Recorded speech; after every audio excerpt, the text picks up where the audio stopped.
here at Yankee Stadium between the Yankees and the Orioles. We will cross our fingers tightly and hope that this game does get in.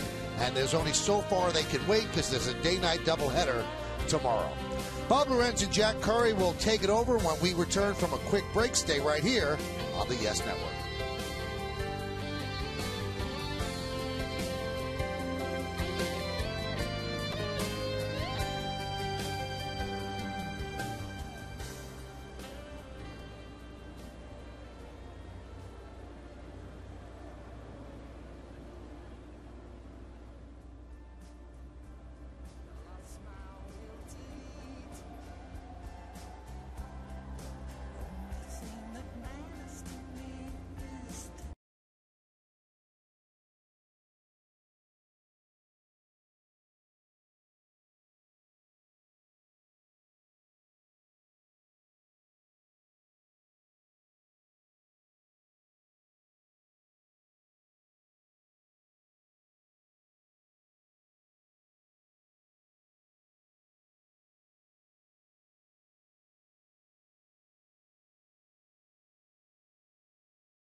Well, the Yankees have taken the field, and now let's toss it to the public address announcer at Yankee Stadium, Paul Olden, as we get ready for our national anthem. I'd like to take a moment of silent prayer to remember former Yankees pitcher Hideki Irabu, who passed away Wednesday.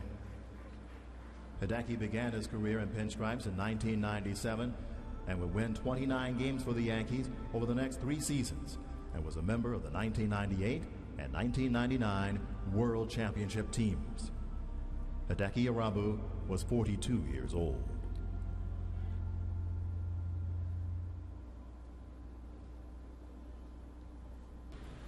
Thank you.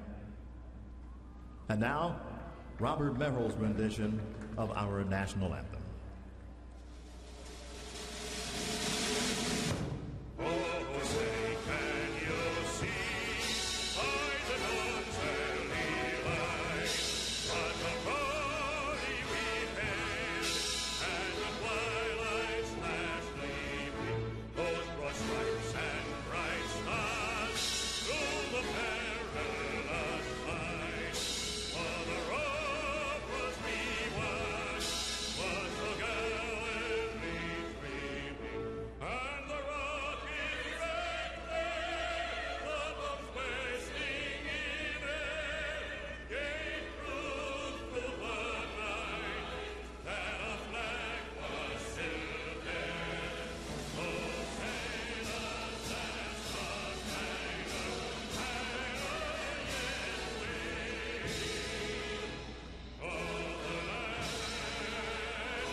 Let's look at the game time weather presented by Bigelow Tea. As you can tell, we're about 2 hours from where we would be if the game had started on time.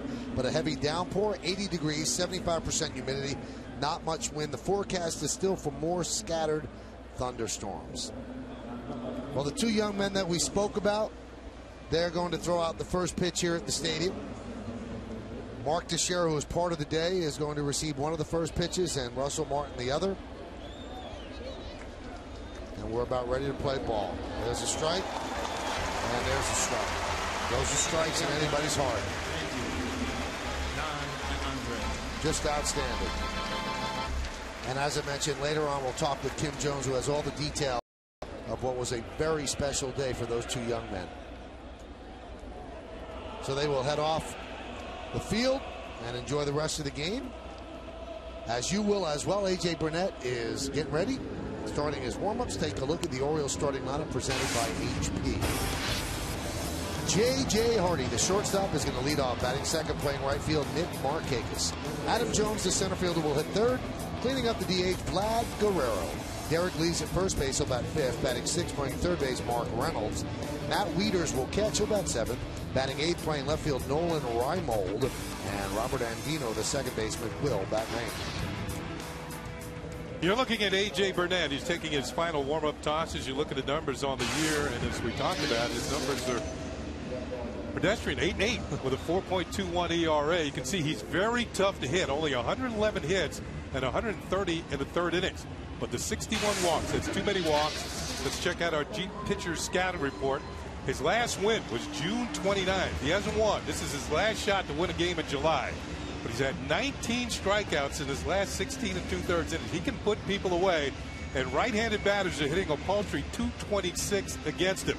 He's 12-4 in his career against Baltimore, and he beat them once this year on April 13th here at Yankee Stadium. So he does well against Baltimore. Let's check out the Yankee defense behind A.J. Burnett. And is brought to you by your Mercedes-Benz tri-state dealer. It's pretty much your standard Yankee lineup. Gardner, Granderson, and Swisher left to right. Chavez is at third. Jeter, Cano, Teixeira round out the rest of the infield. Russell Martin behind the plate. And Alan James Burnett is on the mound. Yankees are looking for someone to step forward and saying, let this number 2 spot be my job. And A.J. Burnett thinks it could be his, and certainly has the talent for it. As J.J. Hardy digs in, J.J. against A.J. Let's do it here in the Bronx. The big right-hander deals. And it's outside corner. We are underway. Mike DeMuro is the home plate umpire. So that ball clipped the outside corner. Hardy, one of the few Orioles having a really fine season. And he swings at the 0-1 pitch and pops it up. Derek Jeter on the outfield grass will make the play for the first out. Well, we've already met Mike DeMuro behind the plate. Let's go around the diamond. Tim Welke is at first. Andy Fletcher is at second. And Jim Reynolds is over at third.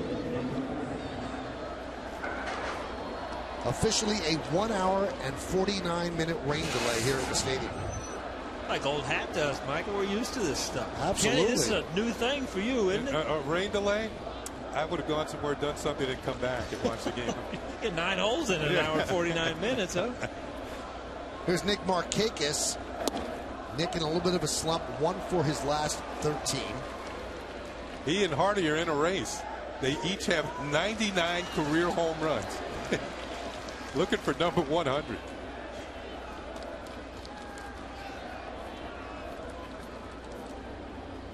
I mean, we'll tell you how poorly the Orioles have been doing as we move along, but they're 1-9 in their last 10 road games. They have not won any of their last 8 series. It gets worse. The more you dig into it, they are really, really stumbling. The 1-1. That one is drilled deep to right field. Swisher back, turning. He'll make the play as he hits up against the wall. Markakis hit it well, but Swisher ran it down. Okay, see, this ball must be off the end of the bat, because off the bat, I thought this ball was out of here. You see, it's just off the end. Swisher gets a good jump, good play. Bring back memories, Paul? Hey, you know you're loose when you get a ball like that and you make a good play. Start in the first inning. Up against the wall. And a big grin to go along with it. So 2 down, and that'll bring up Adam Jones, another Oriole having a good year. 292, 18 homers, and 62 runs batted in. He has a 5-game hitting streak. He's 6 for his last 13. He's probably been their best overall player all season long. You say athletically, he's probably their best player out on the field. Yeah, he plays a very good center field. He's won a Gold Glove in the past. And he's got good numbers on the season. He's 1 home run away from his career high. The 1-0. Well, Burnett, and the first pitch to 95. That one was 94, so he's got a good fastball working so far tonight. That had good movement on it, too. And, Michael, you remember the first 2 innings against Oakland last time out. Dominant. First couple innings, and all of a sudden he started missing a little bit. So I don't know if it'd be a concentration thing or something, but when you come out throwing this well in the first inning, you got to be able to keep it. IOTV offers incredible HD picture and sound. Get the best in HD free. IOTV is the official HD service provider of Yankees baseball on Yes. Keep the pitch count down early in the game. Get out of innings as quickly as you can. 2-1. Now 2-2. It's one of those hot, muggy nights. You know, the pitcher's the one that's the most affected. It's funny, Kenny, you talk about that. His last outing against Oakland was during that little heat wave where it was 100 degrees, and we were talking about that same thing. He has an easy time getting 2 strikes.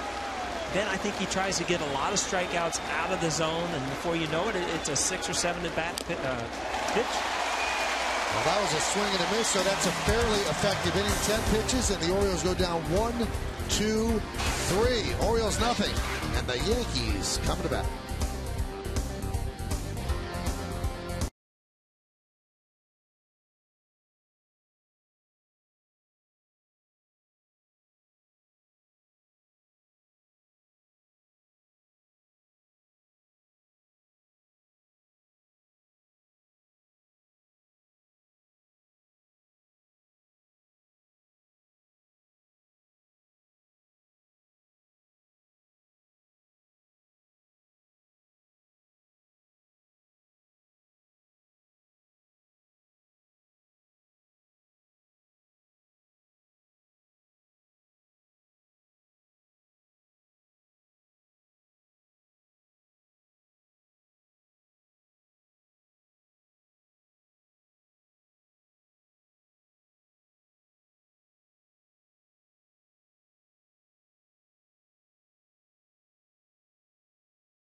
And we'll take a look at the Yankees starting lineup presented by HP. Brett Gardner is in left field to lead off. The captain, the shortstop, Derek Jeter, bats second. Batting third, playing center field, Curtis Granderson. Mark Teixeira at first base cleans up. The number 5 hitter, second baseman Robinson Cano. Nick Swisher's in right field. He'll bat sixth. Batting seventh, playing third base, Eric Chavez. Jorge Posada will DH. He'll bat eighth. Batting ninth and catching, Russell Martin. 32-year-old right-hander Jeremy Guthrie gets the call for the Baltimore Orioles tonight. In his career, he's 3-9 against the Yankees. You see his numbers on the year: 4-14, 4.33. You can see more than a hit per inning, 85 strikeouts, 41 walks. Let's check out our G pitcher scouting report on Jeremy Guthrie. He's got low run support. The Orioles have only scored just over 3 runs per game when he's on the mound, so he hasn't gotten much in the way of support. Leads the league in losses with 14, and there are trade rumors surrounding him and Koji Uehara, 2 pitchers on their staff. That's about it. That's all they talk about, these 2 guys being traded.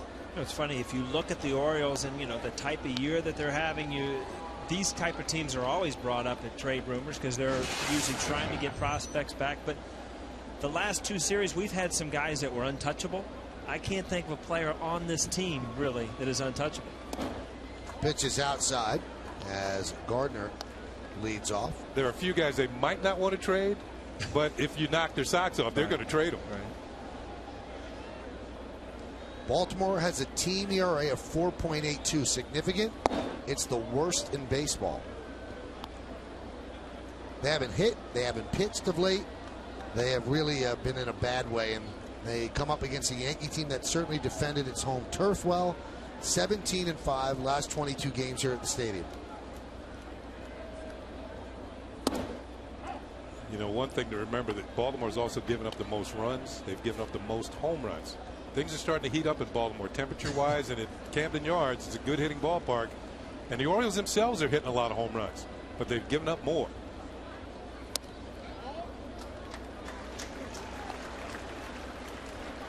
Orioles have allowed 132 home runs this year as well.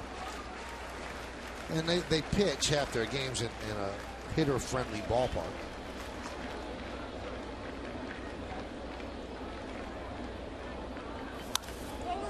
That one is grounded outside of first. O'Neill, I'd see you walking into Camden Yards, a little drool coming down your lip. I'll tell you what, you just think about a ballpark that you would like to play in. It's Camden Yards. I mean, there's just a great feeling there, a great hitter's park. The gaps were short.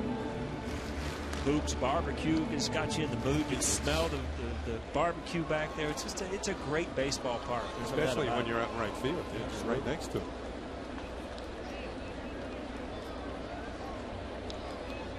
So Guthrie deals the 3-2.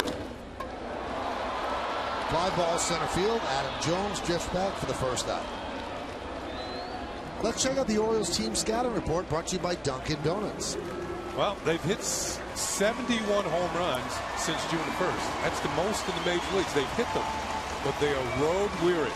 They've lost their last 10 road series, and they have struggled.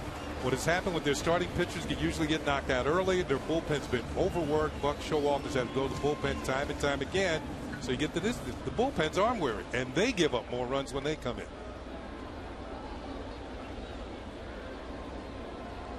Here's the captain, Derek Jeter, 7 for his last 22.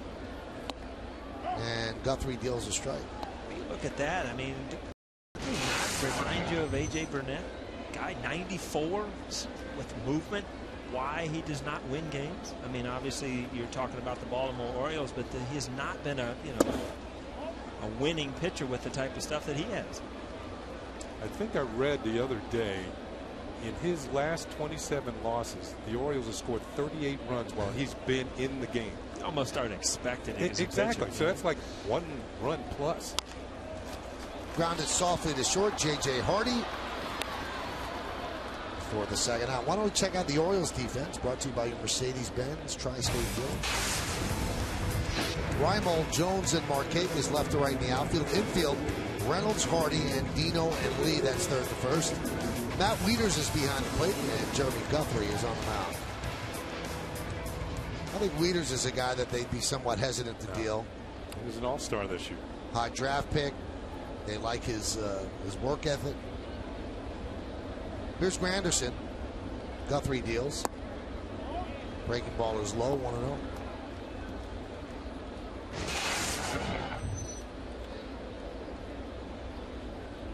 .28 home runs, tied with his teammate Mark Teixeira. Second behind Bautista of the Blue Jays, who has 31. That's 56 home runs back-to-back in the Yankee lineup. Count 1-2. Tonight's closed captioning brought to you by Verizon Wireless. One thing about the Oriole pitching staff, they've had 3 pitching coaches within the last 2 seasons. Rick Kranitz, Mark Carner at the beginning of this year, now Rick Adair. Adair had started the season as the bullpen coach. Mark Connor just didn't see it happening for him and decided to walk away. Very close friends with Buck Showalter.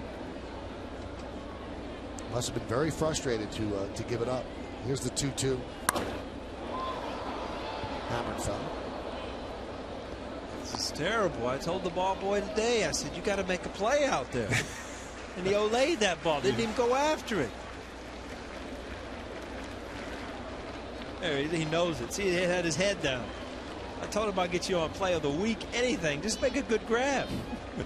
That was a tough play, though. Yeah, I'd be getting out of the way, too. The 2-2. Grounded softly to second. Andino charges and just gets Granderson for the final out of a 1-2-3 inning. Well, we played one here at the stadium. 0-0. You're watching Yes.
Deadline approaching. Which of these Orioles is the most interesting to other teams? You can text us at 58772.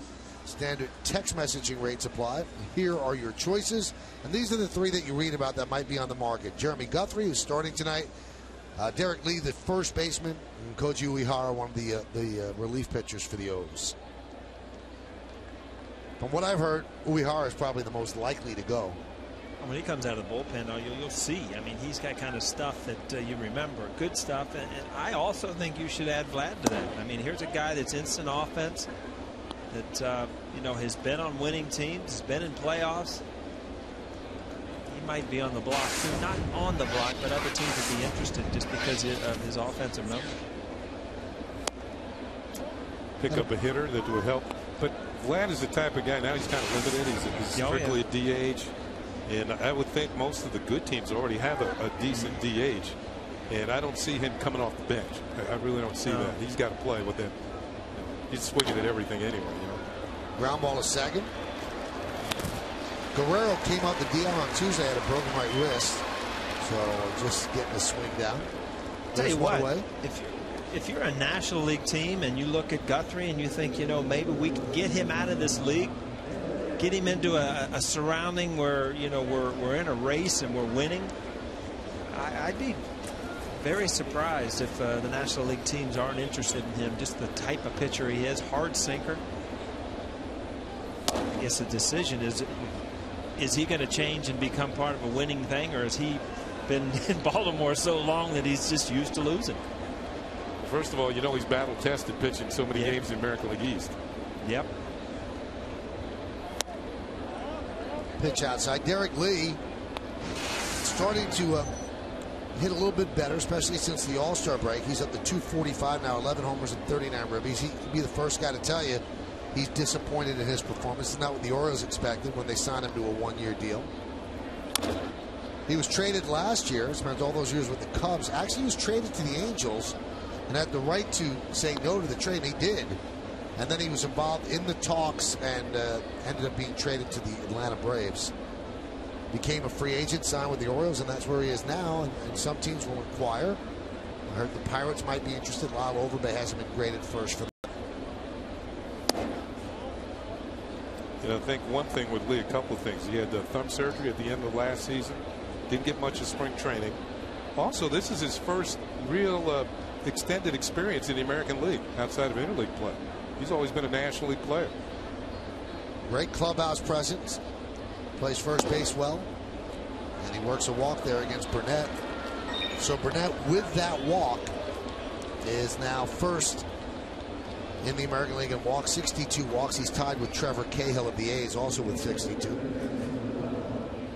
Not his last outing against Oakland, which we had talked about, but the one before in Tampa, season high 6 walks. So he's kind of fighting control. Thought he had it figured out last time out.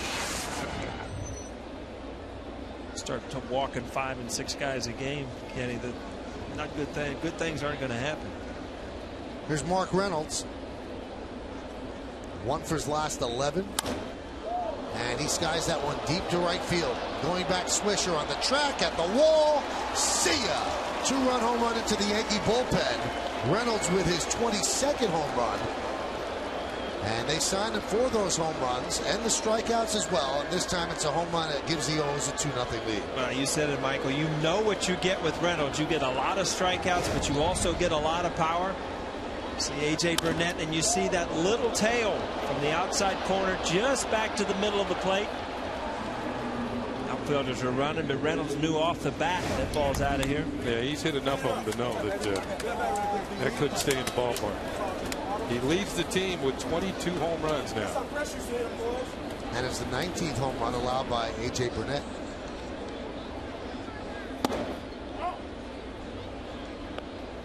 Now, if you think 19's a lot, I was listening to the Met game the other day, and Bronson Arroyo was allowed 29 home runs in the Reds. Yeah, I watched the evening news there. You see a lot of highlights in Great American Ballpark. You see a lot of balls flying out of there. It's a hitter's park, isn't it? Oh, no doubt about it. You know how you look at Yankee Stadium in that happy zone, kind of right center field. But where that last one went? Yeah, Great American Ballpark. It goes from line to line. To the Siege foul. I mean, it's hard on everybody, Kenny, but you're looking at a 2-hour rain delay. It just, as a player, everyday player, it gets you out of your rhythm. And you have trouble getting into games with that long of a break. Well, you sit in the clubhouse, you wonder what to do. You know, your engine is tuned to come on at 7 o'clock, and all of a sudden you got a 2-hour rain delay, and then you got to find a way to start the engine again, and turn that key and get it going. You keep walking into the manager's office. If you heard anything, you got a time, and until you get a time, it's hard to stay up, and then sometimes it's hard to turn it off and turn it on again before a big break like that. Popped up.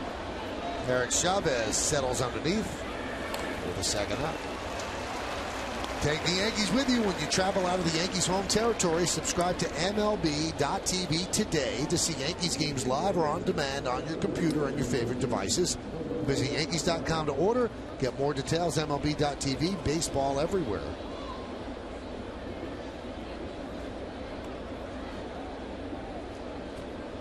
Here's Nolan Reimold.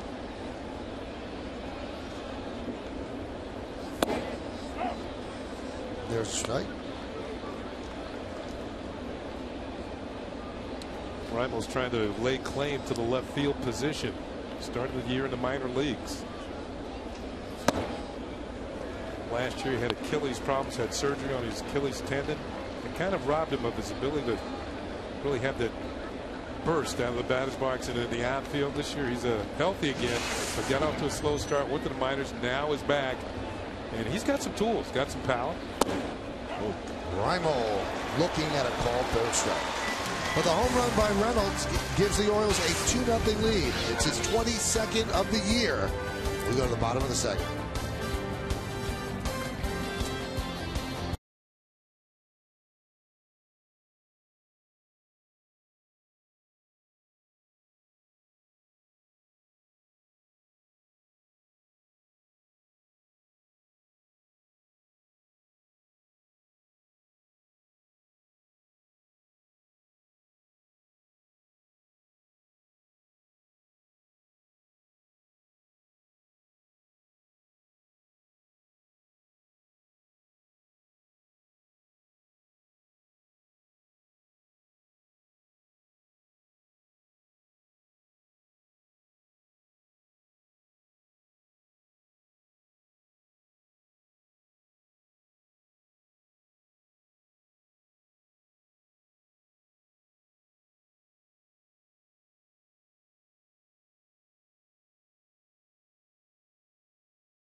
Bronx Bombers Sunday.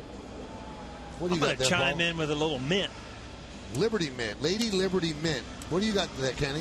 Pinstripe Brownie Blast. Got to be tough to be the ice cream delivery man in a 2-hour rain delay, right? Absolutely. Well, since 2009, Turkey Hill has been the official ice cream of the Yankees, Paul. Lady Liberty Premium Mint Ice Cream, chocolate cake crunchies, and crunchy chocolate cookie swirl. Can't even get it out. It sounds so good. Bronx Bombers Sunday Premium Chocolate Ice Cream with chocolate cookie swirl and chocolate covered crunchies. I'll be back next inning. Here's Mark Teixeira, pitch outside, and the Pinstripe Brownie Blast Premium Vanilla Ice Cream with brownie batter swirl and brownie pieces. Oh yeah, that's what I'm talking about.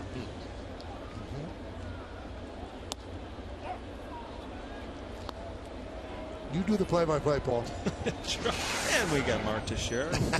1-1, no outs, folks. That would be scary. How was that? That was good. That was my first play-by-play. How do you rate that? 1 to 5. 5 being the best? Yeah. 4 1/4. Give him a promo. Yeah.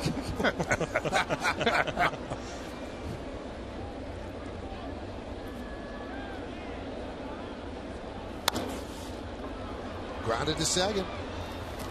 And Dino, 4 up, 4 down for Mark or Jeremy Guthrie. I noticed that the Orioles did not shift. You see, J.J. Yes. Hardy was on the left side of second base. Maybe their scouting reports a little bit different than the rest of the league. And Buck has a lot of scouting reports. Believe me, you see, there is somewhat of a pull, but you're right. Second baseman still on the infield. It's a little different from Mark Teixeira.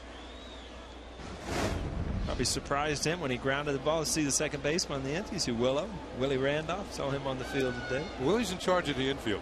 I know what Willie's thinking. I was able to do it by myself. I didn't need any help.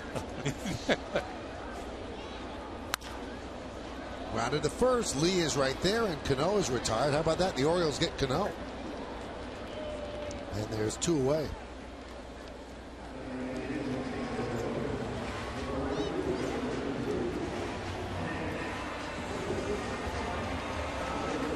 And that's going to bring up Nick Swisher.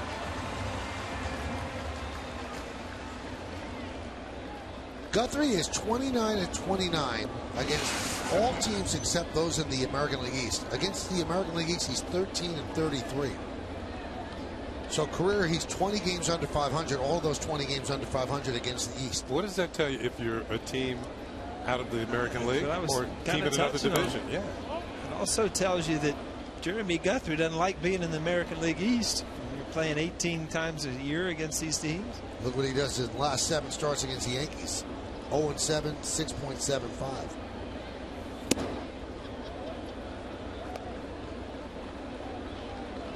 Does that tell you he's worth taking a shot? You know what? To me, to get him out of this league into the National League, a National League team, good team that needs pitching, would be a real good gamble to get him out of these ballparks where he's used to losing, get him in a surrounding that they're used to winning.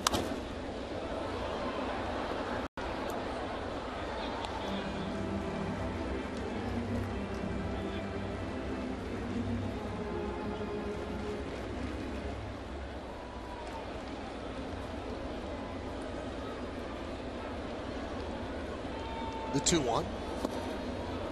Off speed, 2-2.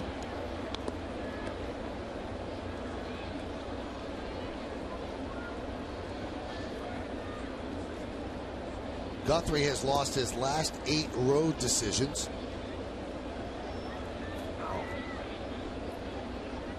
13 for 27. A little damage too, a couple home runs.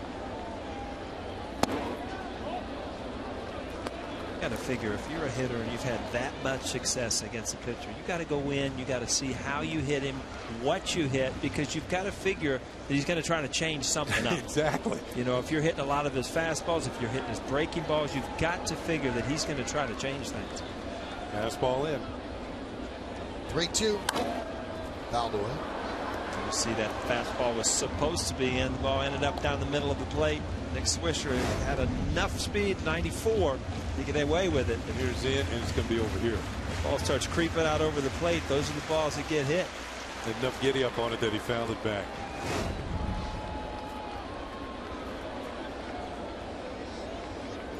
(3-2). Strike 3. Swisher down looking, and the Yankees have gone down in order the first 2 innings against Jeremy Guthrie. We played 2 at the stadium. It's 2-0 O's.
We go to the top of the 3rd inning. In the top of the 3rd inning, we bring in our good friend Kim Jones. And Kim, this is the last Hope Week story. And as with every Hope Week story, it's riveting, it's emotional, and you've been there right from the very start, Kim. It is a grand finale, Michael. Today's honoree is John Laharsky. Lahutsky, who's 21 years old and shares his honor with Andre Sullivan, his good buddy who's 19. And why not? Because these two young men share quite a story. They spent their early years together, neglected and unloved, in a Russian orphanage. Because of their physical limitations, they were deemed part of the uncurables, meaning they were meant to be treated as objects, not as infants. However, John and Andre had each other, and they learned to cope and they learned to communicate, and they were the best friend each other could ever ask for in those dire situations. Well, in 1997, Andre was adopted by a couple, Roz and Tom Sullivan, who spent years living in Moscow and now reside with their family in Michigan. 2 years later, when he was 9, John was adopted by a single mother, Paula Lahutsky, who decided it was the right decision to bring this young boy who had cerebral palsy into her home and into her heart. Well, today on the Today Show, as part of Yankees Hope Week, John and Andre were secretly reunited. Neither one knew what was coming. It was as big a surprise as it could be. And for 30 seconds or so, they simply stood looking at each other, unable to believe what they were seeing. John finally said to Paula, his mother, "Am I seeing what I'm seeing?" And she said yes. And Tom Sullivan, Andre's dad, told me earlier today on the field that it is a miracle, given what these boys went through, that they are alive today. And then he said, and today was an absolutely spectacular experience for all of us. So, Kim, it started at the Today Show, but both of these guys ended up having great days. They sure did, Michael. It didn't end at the Today Show. It included a horse-drawn carriage ride with Joe Girardi as Curtis Granderson makes that catch. And you're seeing the horse carriage there, and they wound up in Central Park, where Mark Teixeira and Brett Gardner and Larry Rothschild and Kevin Long met the group, and they went to the Central Park Zoo. They fed the sea lions, and those boys impressed everyone with their courage and their warmth. And they are absolutely amazing, Kevin Long told me. They inspire us. And I asked Andre today if he's a Yankees fan. The response from John, he is now, because John has been a lifelong Yankees fan as far as he remembers growing up in Bethlehem, Pennsylvania. He is part of the Lehigh Valley Yankees fan club, and never were they happier than today when they were on the field hanging out with the Yankees during batting practice.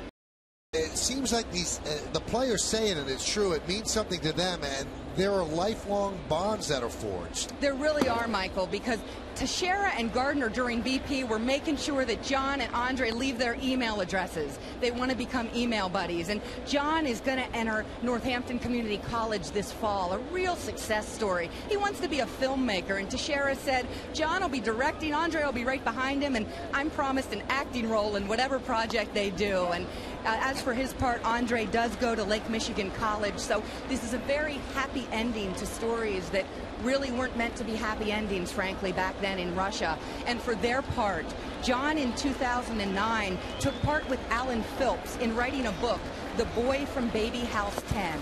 That is where these young men resided. The goal is that people who have disabilities are treated as they should be, like all the rest of us. Kim, outstanding job by the New York Yankees, and a good job by A.J. Burnett. Here in the third, as the Orioles go down in order 1, 2, 3. Hope Week a resounding success again.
2 more days and 3 games against the Orioles. Day-night doubleheader tomorrow. We'll have both games on Yes. 1:05 start Sunday against the O's. Then the Yankees hit the road. 4 games against the White Sox and 3 games against the Red Sox. What a ride on that Acela. I was on it this morning. How about this stat, guys? This is interesting and somewhat daunting as well. The Yankees' schedule for the first 4 months of the season has been heavily weighted for the Bronx, as the Lincoln scoreboard shows a 2-0 deficit. After Sunday's game against Baltimore, 34 of their last 56 games are going to be on the road. So that is going to be quite a test. The 0-1 to Chavez. 1-1. Looking back, Kenny, you always love to finish the season strong at home. I mean, you like to get a lot of your travel out of the way early. It's kind of backwards this year for the Yankees. They still have a West Coast trip to do. Grounded to first. Lee is there. Flips to Guthrie, and there's one away.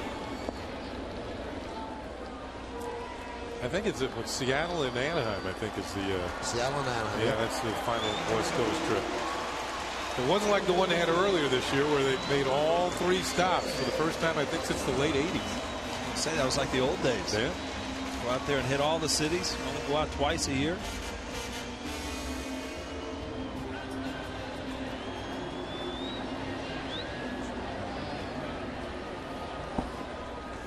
Here's Jorge Posada.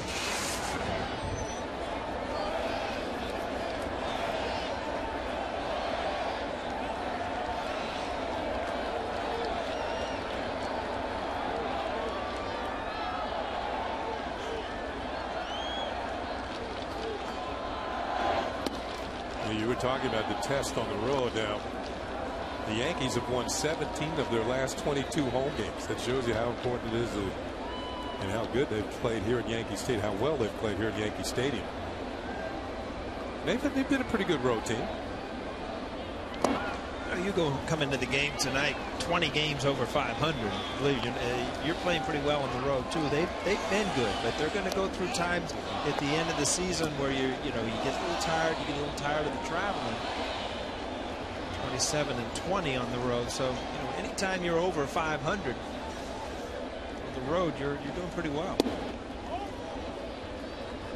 Well, the old formula is beat up people at home and play 500 on the road. So if you're over 500 on the road, that's even better. Those are the standings. Red Sox split a 4-game set with the Royals. They lost yesterday, so the Yankees gained a half game by being idle. And the Rays now 8 games behind. Line drive, a base hit for Posada up the middle. The Yankees' first base runner. Knocked his hat off, Kenny. One of those Chuck and Duckers.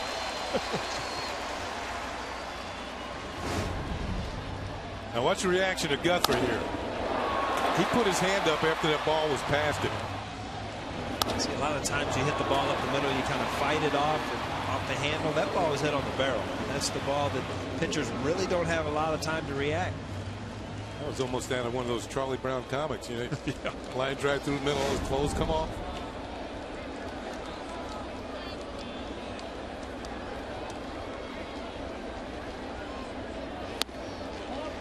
Russell Martin takes outside.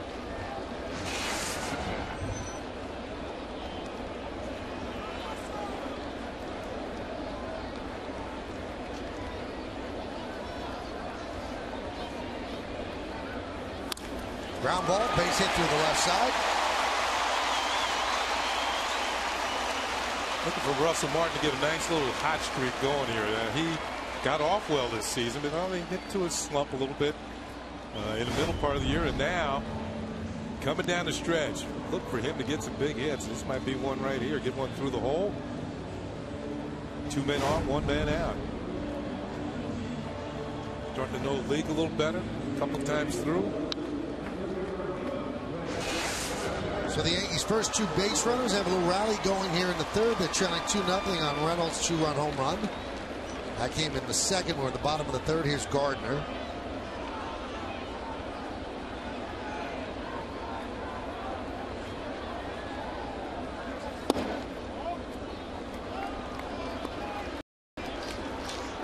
Jeremy Guthrie, very bright young man. He was the valedictorian in high school.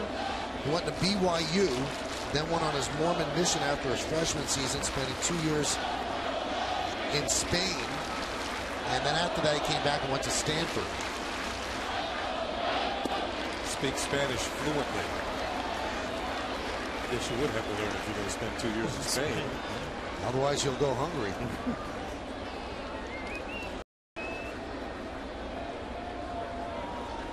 He commutes to the Oriole games at home by bicycle and was behind the movement to get recycling bins in the clubhouse in Baltimore.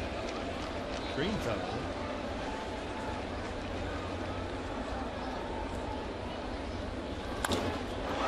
That one is wrapped into right center field, but Adam Jones runs it down. I'm just thinking, can you imagine a pitcher going up to Leo DeRocher and going, you know, I really want recycling bins in the clubhouse. I don't think Leo the Lip would have liked it. It's right after Leo closed his laptop to find out what the player wanted when he walked in the office. Huh?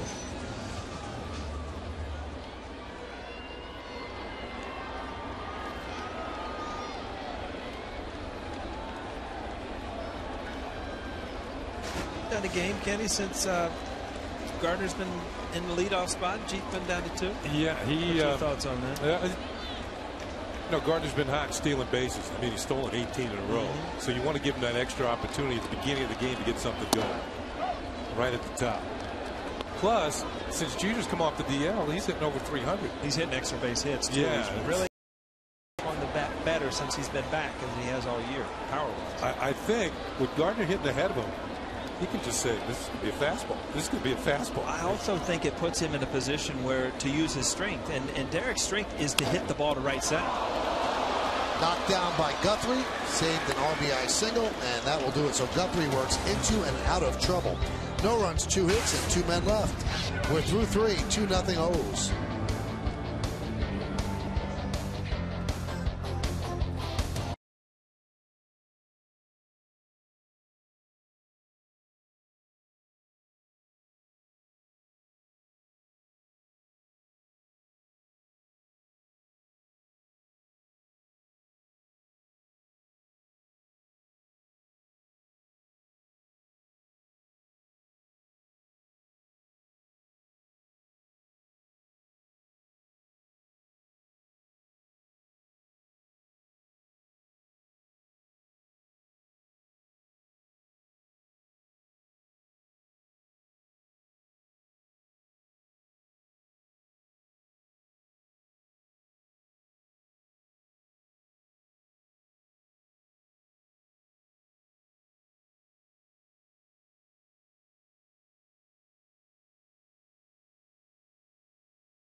'70s, only one player had more walks in all of Major League Baseball than Ken Singleton.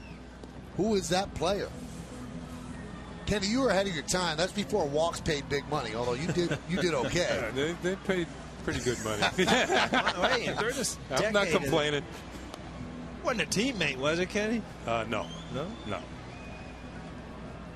He's a good player, though. We'll find out in the bottom of the inning. 2-0 Orioles on Mark Reynolds. 2-run home run in the second.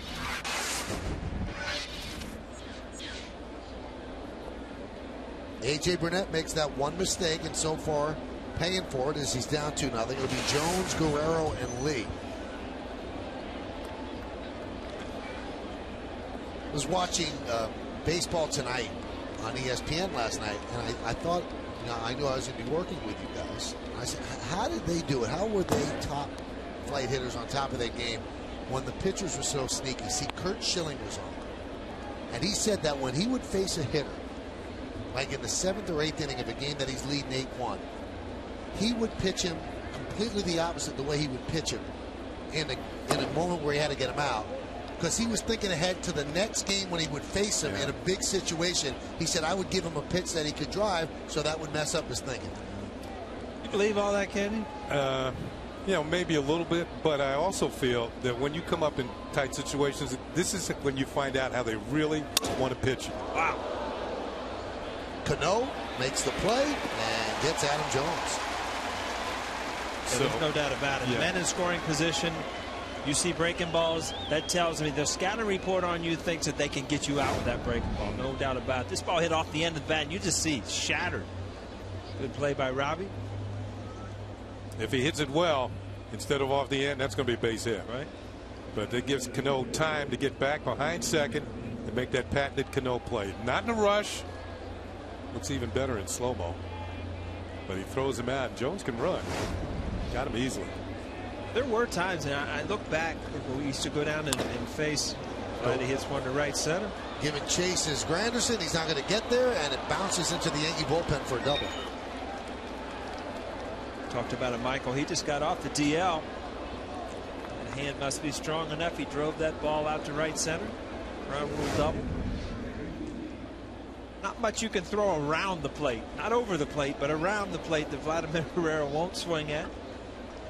That one was elevated a bit so he could get to it, but you're right. His at-bats have a tendency to be over quick because he's swinging. As soon as he steps out of dugout, he is swinging. Now, one thing we should clear up, Curt Schilling was an exceptional pitcher. I don't know if every pitcher's like that. Well, let's hope not. I was talking about, we used to go into Houston and face, you know, one of the better pitching staffs, and the top pitcher in the league at that time, it was Mike Scott. And I'm telling you that if it was a blowout, you would not mind facing him. And if he had a 4 or 5 run lead, he'd throw fastballs right there. All of a sudden, if it meant on third or something, all of a sudden these split fingers and these balls start moving in funny ways. He was a completely different pitcher. So I think he pitched to the scoreboard. But, you know, nasty pitchers, believe me, they keep their best pitches for the big situations. Were you saying he was doing something to the ball? Or? Well, it just seemed to move funny. Let's watch Derek Lee here. And I don't think he was happy with the call. The 0-1. Now, we're not saying that Scott did that, but if you would do something to the baseball, it makes sense that you wouldn't do it if you were blowing the other team out. Why bother at that point?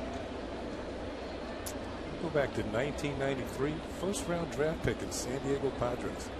Derek Lee? Derek Lee, 1993, been around a while. Turned down a basketball scholarship at the University of North Carolina. Really? He could have played for Dean Smith. Wow. You know, most players that you talk about back from that era, everybody played basketball, everybody played football, baseball. But when you hear you gave up a scholarship to UNC, that means you could play. Yeah.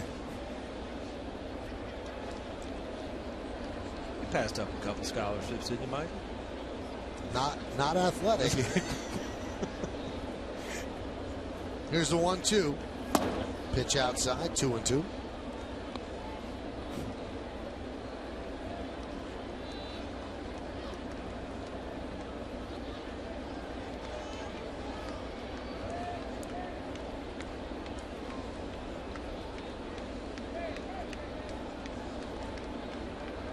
And the pitch. When AJ's been hurt, he's only given up 2 hits, but have been hit pretty well, and both of them were elevated. The home run to Reynolds was up and in the middle of the plate. The one to Guerrero was up and out over the plate. A couple of right-handed hitters got to him, and he's pretty tough on righties, and it's primarily because of his breaking ball.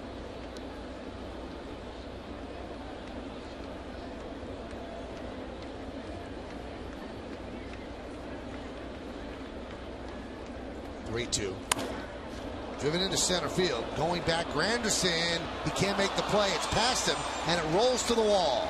Guerrero will score, and Lee is at second with an RBI double. It's 3-0 O's. You see power hitters, when they get a pitch to hit and they hit it hard, it's like the outfielders just aren't fast enough to run it down. And this ball, breaking ball, but this is one of those rollers, one of those balls that stays up in the zone. Not a lot of breaking. You see it just kind of hang there. Derek Lee drives it. Granderson just does not have enough time to outrun the ball. As Michael said, Lee's starting to heat up a bit. He's starting to hit the ball much better. He's now hitting 5 of his last 6 games. One of the problems for him this year, he hadn't hit well with runners in scoring position. He did right there, though. All right, Rothschild talks things over with Burnett. Burnett has not won in the month of July. This is his last opportunity. Mark Reynolds hit a home run last time up, and the ball was away. You usually think that you know, a guy's going to take him away. You end up throwing him in next at bat, or go to a breaking ball. That was a pretty good one. Tight, short break. Much different from the breaking ball that Derek Lee hit to center field.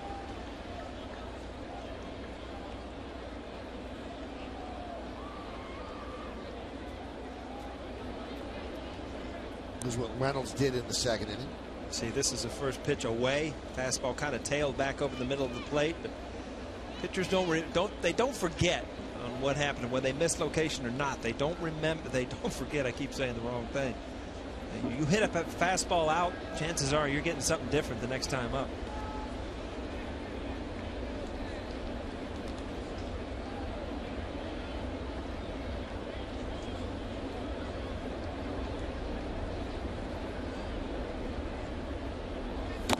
The rain delay got to you tonight, didn't it, Paul? A little flustered up here right now, aren't I? Looking for the right words, and they're just not popping off my head. Count 0-2 on Reynolds. Still early. What really flustered me is between innings. Right. They throw my picture up, right? And then they throw baby pictures up. Right. And all of a sudden, baby picture of you's looking at me. Pretty Tried bad. to compare me to you. No comparison. Well, Reynolds I did hear strikes you out. were a late bloomer. Very late. I'm still blooming. 114 strikeout for Reynolds. And a good short breaking ball at that. Reynolds is up and in or low and away. It's at places that he usually you can pitch it. But you can pitch anybody in those two spots. Yeah. You do pretty well if you have something on it. There's Matt Wieters. He was the Orioles All-Star representative this year.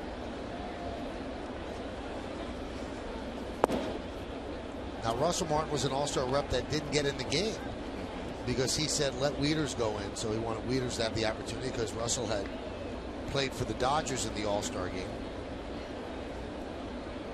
It's great with runners in scoring position. 358. Yeah, he's one of the best in the league. That was a nice gesture by Russell Martin. Let the kid play. This is his first all-star game. The funny thing about it, Wieters had not had a pass ball all season long, and he had one in the All-Star game. 1-1.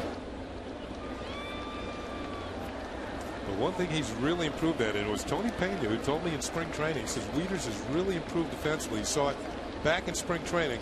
He's thrown out the second most runners in all of baseball. He's thrown out 27 runners this year. And this is for a tall catcher, about 6'5". And usually it's those tall catchers, they have to come all the way up and throw. It takes them a little more time to get up there and make their throws. But this year, Wieters has really come along defensively. Offensively, he's just a little bit better than last year. But defensively, he's light years better.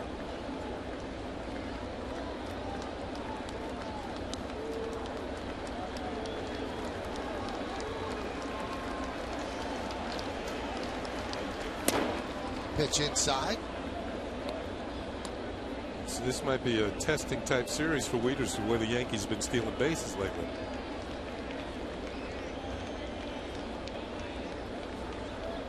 Yankees have stolen 40 of their last 43 attempts. They've made it. Let's run it. 2-2. Swing and a miss. Got him.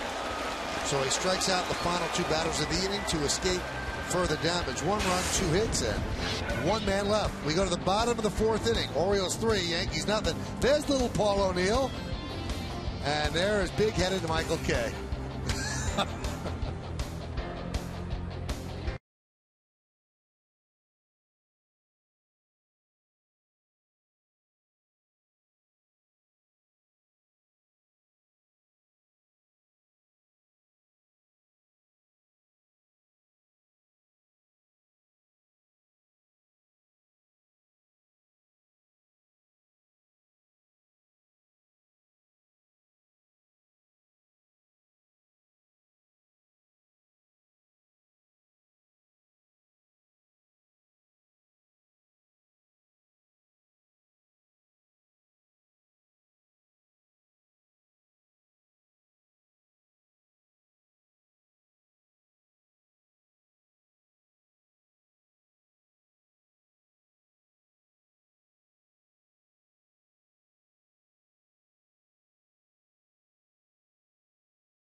More than Kenny. It's annoying me. Decade of the 70s, New York State Smokers Quitline quiz. Who is that person? Yeah, big red machine, Paul. Joe Morgan. Yeah. Well, you and Yaz had the exact amount of walks. Here's one thing you should remember. Those 2 guys were veteran players, and they played through the whole decade of the 70s. I didn't play through That's right. That's right. Yeah, I didn't. I became a regular in 72, I think. The reason I asked if is it a teammate, I thought, hey, see, they got my razor on camera there. It's like an antiques roadshow. I thought it might be Eddie Murray because Eddie Murray was a tough guy, tough out too. Eddie didn't come up till 77. He was rookie of the year in 77. Granderson with a fly ball to shallow left. Reimold coming on and makes the play.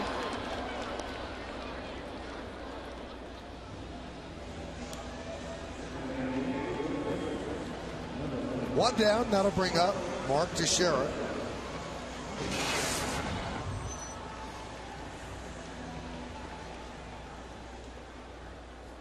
.28-76 for Mark. Grounded out to second. The Orioles do not have 3 infielders on the right side, as we noted in the 2nd inning, although Hardy is up the middle. Pitch outside. Mike, I just got a couple texts from kids, and every once you read these things, and they catch you by surprise, and they're funny. I have a couple nephews at the game today. One of them, Michael, is a player out in Cape Cod. There's a ground ball to second, and Dino makes the play. And we were up in the booth earlier in Yogi, and they met Yogi. Right. And so my other nephew wasn't there. Well, he's only about 4 or 5. Funny story I just got. He said the boys said they met Yogi Bear. Well, I want to go up and meet Yogi Bear too. Can we go upstairs now? Tell him he's going to have to settle for boo-boo.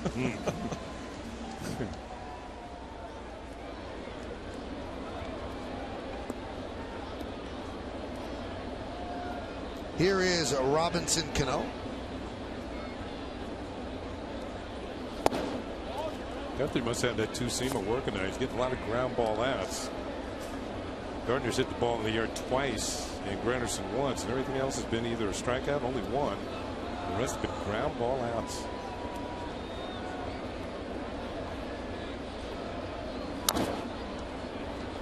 Count 1-1. If you're a scout watching Guthrie tonight, Paul, you think he might have pitched his way out of an Oriole uniform? You know what? You're wondering, is this his last outing? Because, everybody pulls the triggers late. They see what other teams are going to do. They say they're not interested, and the next thing you know, on Sunday, all of a sudden the interest starts jumping up a little bit.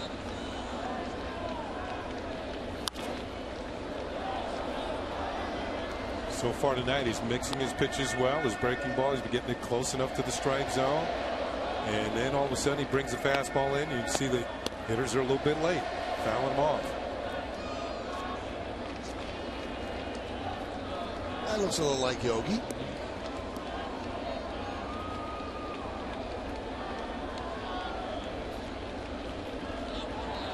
The 1-2. Fastball. Check swing. 2-2.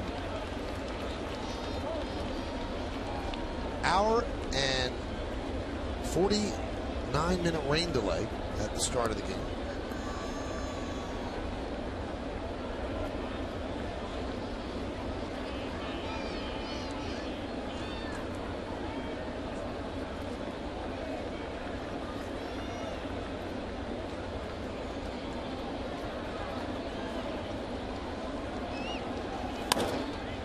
Yankees and the O's will play 4 games in less than 48 hours. Got to keep everything clean even after rain delay.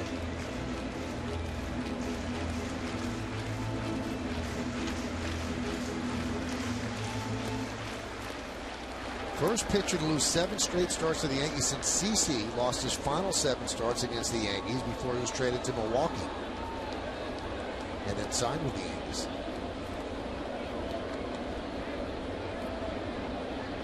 The 2-2. Cano battling. See that? I mean, he got the fastball in on Robbie before at 94. That was a 74-mile-an-hour curveball. So he's mixing up speeds, even within his fastball. Breaking ball was way down. Now we told you about Guthrie losing 7 straight. No pitcher has had a longer streak of that kind since Dennis Martinez lost 12 straight starts against the Yankees from 84 to 97 to the Orioles, Indians, and Mariners. And that's an outstanding pitcher. El Presidente. Saw him on the big screen today. They were showing Derek Jeter's highlights and his first home run of El Presidente. A brand name. Opening day at then Jacobs Field. 96. Also made a nice over-the-shoulder catch that game. 3-2. And Cano works a walk.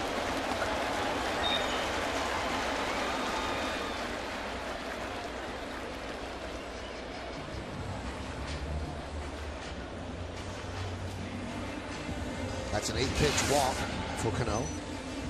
I thought Swisher's first at bat, Paul, he had some good pitches to hit. Yeah. He fouled them off. He's been pretty hot. He's got a 4-game hitting streak. Sometimes when you're going well, it takes you one at bat to kind of figure a pitcher out. And sometimes the fastball isn't quite as fast in the first inning or in the 4th inning as it was in the first. And the pitchers start to lose just a hair off of their fastball. There's a strike. Every once in a while you see, and I agree with you, Kenny, he had a couple good pitches to hit. It looked like he almost tried to do too much with them. A little overswing. You foul those pitches off instead of really hitting them.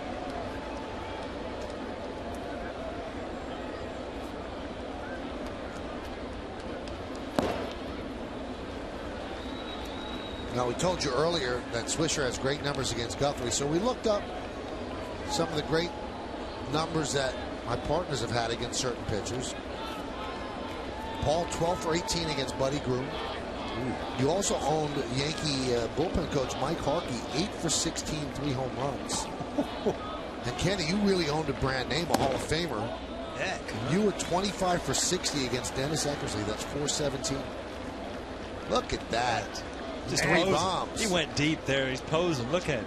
Yeah, that was going to be on one of the highlight shows. But they didn't have them back in those days. You didn't get free batting gloves? You can't even match your batting gloves up? You got an orange one and a black one. What are we doing here? Well, the team colors. Oh, he dresses that way now. Everything's matched to the last. The socks and the watch. It's amazing.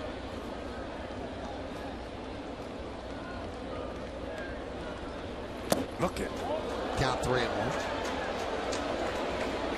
And here, Swish has been locked in. Here's the pick and choose pitch coming up. Hit 3-1. So run that breaking ball in. You see, he kind of overthrows it. Before, once you get that front foot planted, very hard to move, especially with those spikes on, to get out of the way.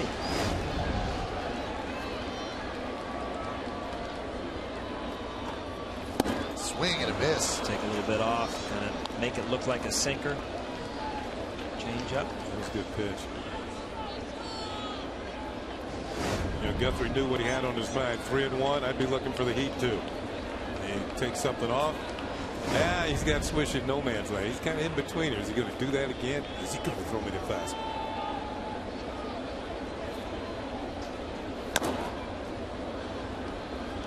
Movement on that pitch. Yeah, he went to the fastball, but he did have movement, and that's the thing. When you see that catcher kind of setting up down the middle of the plate, you got to figure that he knows his pitcher can get a little downward movement. You see that ball just dive out of the zone.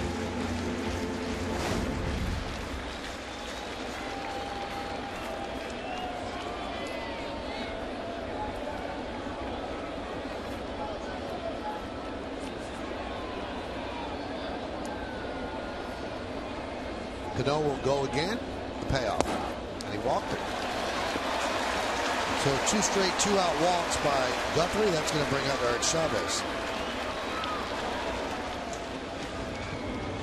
Buck and Willie. You know, Kenny, if you look at good, successful pitchers, this is the situation that kind of makes the good and the bad. You know, 2 outs, no, all of a sudden you get runners in scoring position with 2 outs. The good pitchers, I look at Andy Pettitte, Jimmy Key, guys like that, always seem to make the pitch to get out of these innings. Keep the pitch count down. Got to see where Guthrie goes here. I mean, a lot of pitchers get in these situations after really sailing along, then give up a base hit, and next thing you know, they're not in the rhythm anymore. Eric Chavez missed 71 games on the DL. Had to hit his first game back the other night. Took Wednesday off. Thursday was an off day for the entire team back in the lineup. Count 2-0. So Guthrie seems to have lost his zone. He's pitching behind.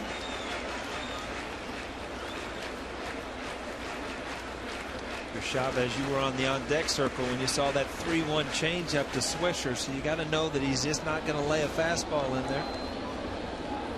Kind of hot and humid out there. You can see Guthrie battling with the sweat on his arm. One plate umpire Mike DeMuro said, "Would you move the Rosberg behind the mound?" A lot of times hitters will say that. It kind of, as you're trying to pick up the pitcher, you kind of stare out here, and if that little bag's over there, it kind of messes you up where you lose a release point.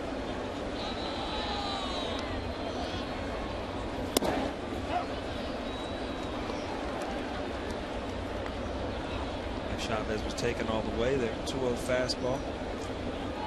Entering tonight, opponents make their living against Guthrie with 2 outs and runners in scoring position, hitting .302.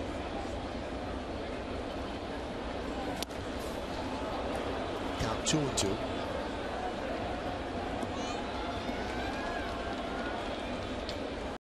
Is kind of in full mode there. Guthrie went away. You see that swing was intended to kind of hit an inside fastball.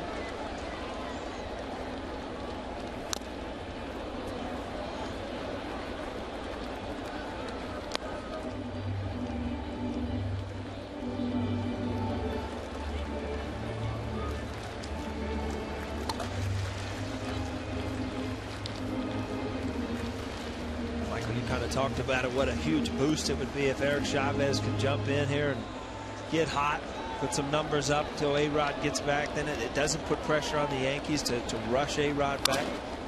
Ground ball to first. Lee is there, and that's going to do it. So Guthrie again works into and out of trouble. You think that Kirk Gibbs is the only one who took Dennis Eckersley deep? No, our guy Ken Singleton did. He went yard, and now defunct Memorial Stadium. Home run nonetheless.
a shot of the Mohegan Sun Sports Bar. Situated in center field, the Mohegan Sun Sports Bar is a great place to gather and enjoy the game. That's what they're doing out there right now. Well, we go to the 5th. You been in there? No. Nolan Reimold hits one to left center, and right there is Granderson for the first out. Russell Brandon was over it. Yeah. I would say it's extremely comfortable in hot days. It's got air conditioning. It's funny though, you get such different perceptions. Like I was talking about going up and seeing Yogi, who had a thing going on, and it was right behind the right field. And I was kind of watching batting practice, and just the different view of you follow the ball differently from out there. You went to see Yogi today? Yeah, I did too. Here. Yeah, I did too. It's awesome. Yeah. Mrs. Yogi was out there too. Yeah. Carmen, yeah.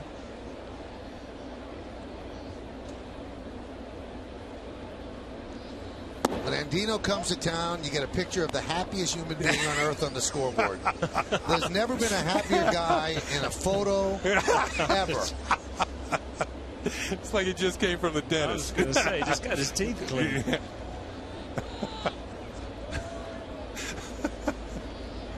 Oh, my goodness.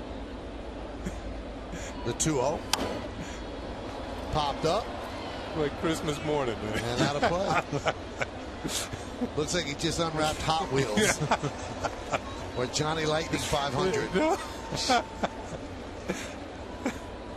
Just happy to be here in Yankee Stadium, isn't it?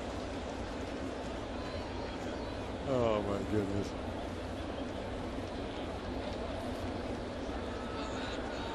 He's happy to be playing a lot more this year. Brian Roberts has been out of the lineup for just about the whole season for Baltimore with the concussion syndrome. So Andino's got a chance to play a little bit more. He was kind of a utility player last year. This year he's been installed at second base quite often. And he walks. Another reason to smile. So 1 on, 1 out. Hey, don't miss a Yankee Stadium tradition on Wednesday, August 10th when the Yankees take on the Angels. That's an important game. It's also cap night. The first 18,000 guests in attendance are going to receive a Yankees cap courtesy of Starter. For tickets, log on to Yankees.com. Visit the Yankee Stadium ticket window, Yankees clubhouse shops, or call Ticketmaster at 877-469-9849.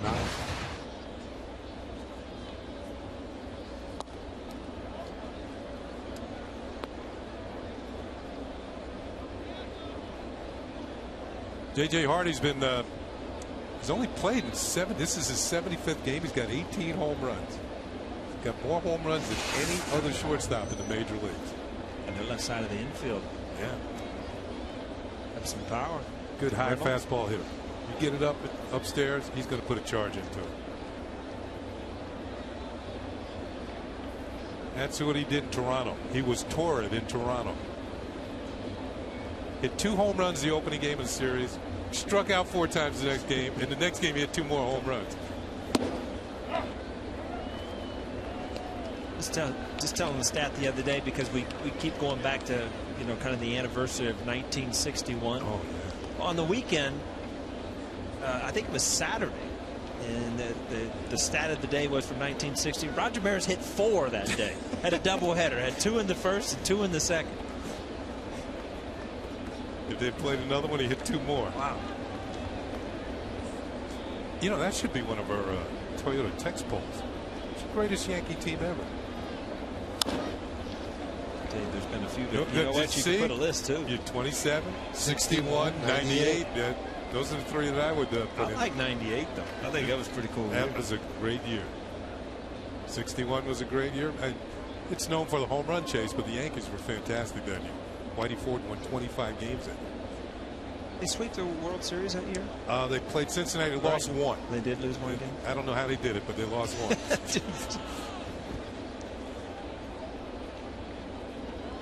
You guys just punished the Padres. And the first game was the game where we should have lost if he's coming back. Remember, Kevin Brown had a lead. He wasn't feeling well. He was absolutely dealing. And they bring in the bullpen. Chuck Knobloch hits a home run. All of a sudden, that game changes. 7 runs in the 7th inning. High drive, left field, backing up Gardner. He's on the track, and he'll make the play in front of the scoreboard to retire Hardy Tagging is Andino, and good base running there as he moves to second. Andino knew the ball's either caught or it's a home run, so he stayed anchored at first base and took off. Tell you, J.J. Hardy's just missed a couple of them tonight. Yeah, and you know when you're a player getting you, I'm sure you've been through this, you're like, oh, you know, if I would have hit that at home in Camden Yards, it's a home run. And you watch Andino, and this is kind of a new play in baseball where guys, you know, it was always just get to second base, read the play. Now guys read the outfield, they know it's a catch. They'll tag up from first, get in scoring position. Heads up play by Andino. Not quite smiling as much as he was on the scoreboard. Swing and a miss.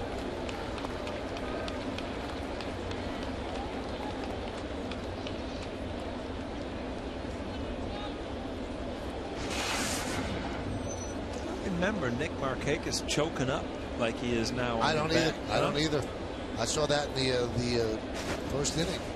Noticed it. And he hits a hot shot to Cano. That'll do it. No runs, no hits, no errors, and one man left at the end of 4.5. We're halfway through. It's 3-0 O's.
Baseball on the X is brought to you in part by Kia Motors. To learn more, visit kia.com. By the HP Touchpad, everybody on. And by Grey Goose, the world's best tasting vodka. Well, we go to the bottom of the 5th inning, and Jeremy Guthrie has held the Yankees to 2 hits and no runs. So it'll be 8-9-1 in the Yankee order, starting with Posada against Guthrie. It's like the Yankee fans are waiting to have something to cheer about here.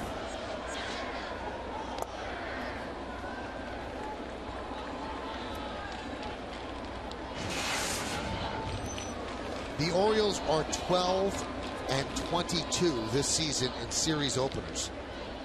So the beginning of this 4-game set. Anytime there's a 4-game set, you want to win the first game. Gives you a pretty good chance to at least split the series. And the Orioles have not had much success at all in series of late. They started the season 30-31, and you figure, you know what? Bucks got him right there, especially took over in August last year, and they won one of the better teams in baseball. Weak hack there by Posada, but since June 11th, the pitching's fallen apart, the hitting as well, 11-29. And look at what they've pitched to, 5.86, and they're hitting .213 with runners in scoring position.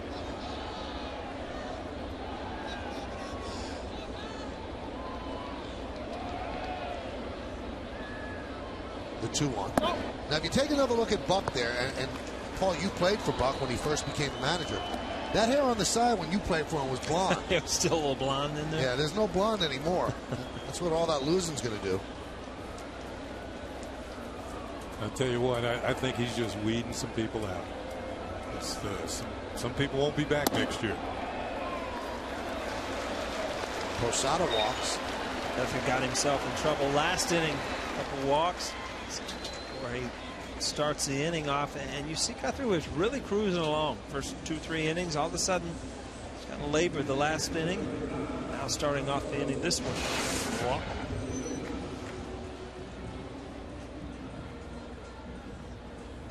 Here's Russell Martin, who was singled to left in the third. 6 for his last 16 on this homestand.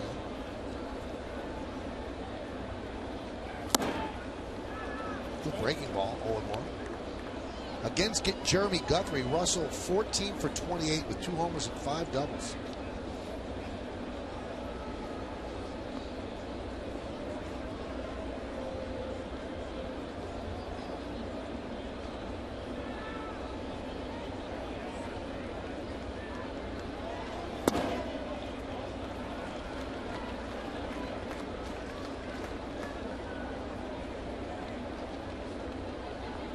I was reading off the wrong line. Those numbers were for Swisher. They are not for Russell Martin.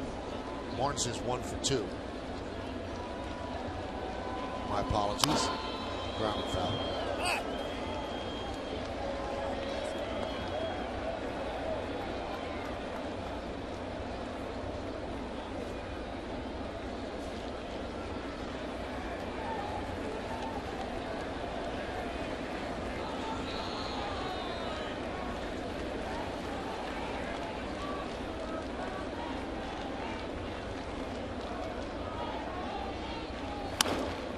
Grounded softly to third. Reynolds the second one on to first. They turn the double play. Around the horn, 5-4-3. Well, after the walk, Guthrie makes his pitch. Gets the ball in. Russell Martin gets that ground ball. This ball just running in on him, sinking. Oh, it's a bad, bad feeling when you've hit that ball. You just put your head down, Kenny, and run. You know that it's pretty inevitable what's going to happen. I hit into enough double plays. We all. One year had a good year and still hitting the 27 of them. You remember numbers like that? Yeah. I tried to close the book on those. I think I led the league. The thing about it is, I had a good year. I was hitting the ball too hard.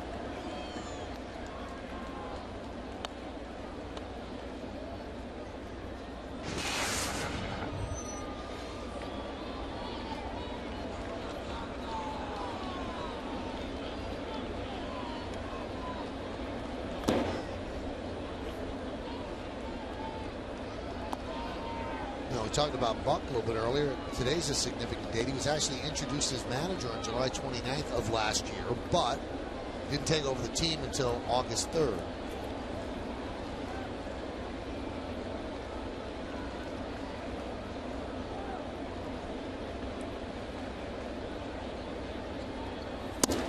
I want to take this time to send out happy birthday wishes to my niece Chelsea.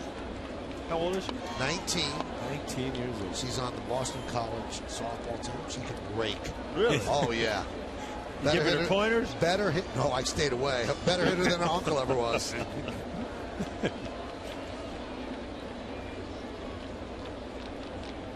The 1-2. Dribbled slowly toward first. Derek Lee tags Gardner on the way by, and that will do it here in the fifth. No runs, no hits, no errors, nobody left. We go to the sixth, 3-0 O's.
which of these Orioles is the most interesting to other teams?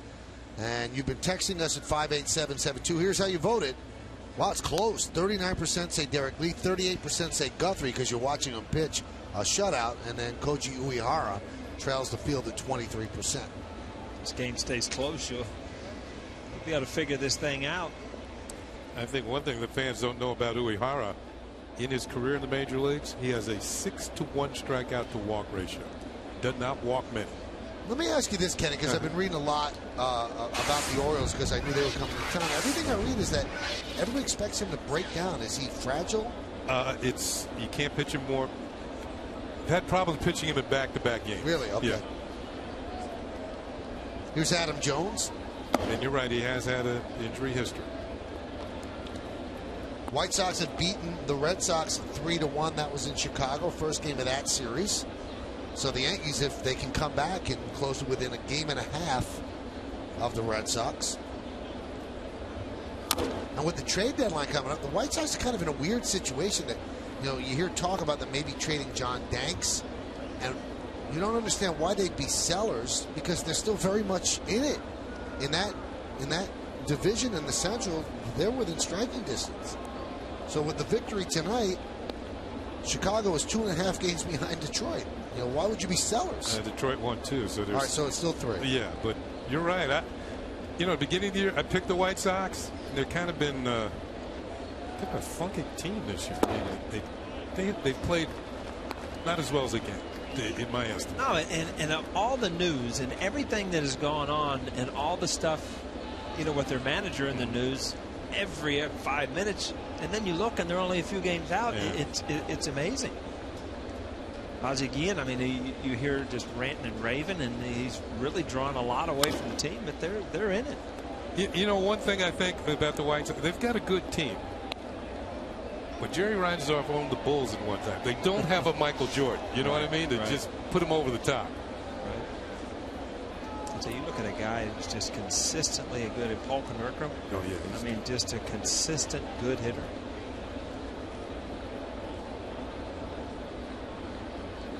Swing and a miss. Adam Jones down on strikes. Let's check something out with Bob Lorenz for a quick update. Bob.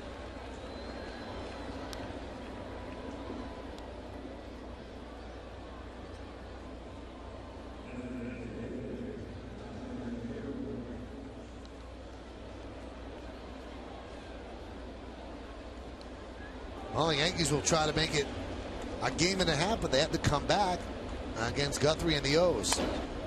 Well, Guerrero's been up 3 times and swung the first pitch all 3 times. This one he fouls off. Does that surprise you? He is up there hacking, man. That's his game. Yankees are going to Chicago. We'll see those White Sox. See a lot of Sox next week, red and white. Breaking ball strike. Sergio Santos, you're going to see him in Chicago, Michael. Interesting story. Was an infielder in the Blue Jays organization. Converted to pitching, and now's the closer for the Chicago White Sox. Swing and a miss. Didn't chase anything, although he's had a lot of success doing it. And the putout is made at first, so another strikeout.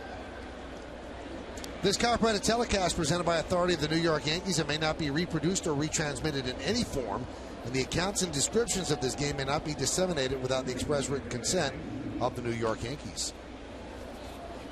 Burnett's had his best breaking ball this inning. The one he struck out Jones on was probably his best one of the night.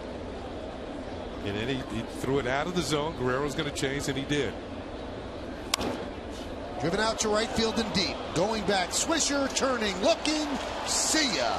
Home run for Derek Lee, and it's 4-0 Baltimore. It's the second fastball that Burnett has been hurt with, and you talked about, last time Derek Lee hit a hanging breaking ball, and I told you pitchers don't forget what they give up, so now you go after him with a fastball. Derek Lee, one of those big guys that like to get their arms extended. I think you got to throw that fastball in on his hands. I don't think this one got in enough. I believe it's right there, right down the middle. Very similar to the pitch that Reynolds hit that way for a home run. Reynolds, Lee, strong hitters. They can hit the ball out of any portion of the ballpark, any part of the ballpark. Got good wood on it, it'll go. Lee has picked up the pace. Here's Mark Reynolds. Every once in a while, players are, you're stuck in Baltimore, you're looking at the records, and all of a sudden you hear your name in trade rumors. You kind of think, well, I pick it up here, I might end up with a chance to win somewhere. I would have said that years ago. You didn't want to leave. Yeah. That was a destination that people wanted to go to.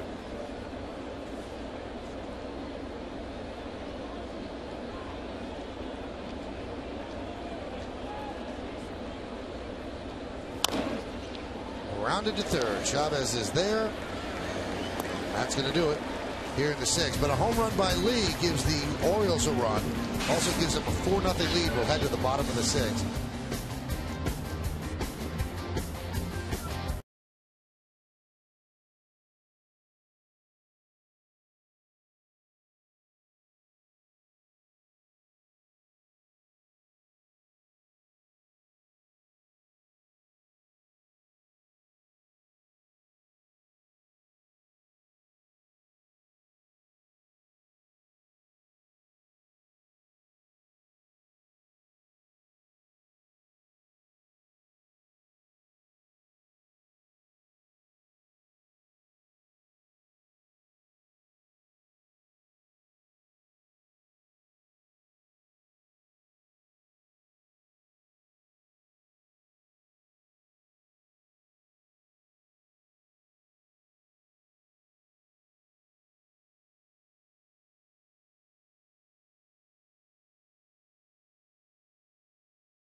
.40 for the O's, 0-2-0 for the Yankees. Reynolds a 2-run home run. Lee a double, a home run, 2 ribbies, and 2 runs scored. And Guthrie has walked 3, struck out 1, and thrown 79 pitches over 5 innings. Yankees are trailing as we go to the bottom of the sixth.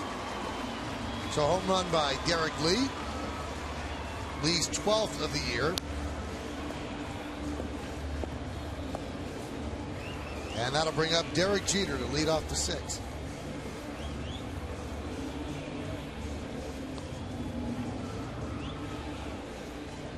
Jeter grounded to short and back to the mound.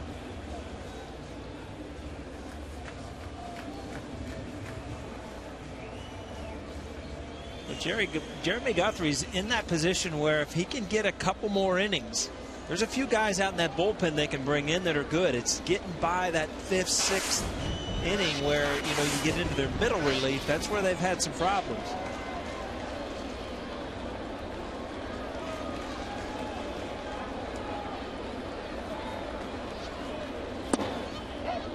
There's a strike.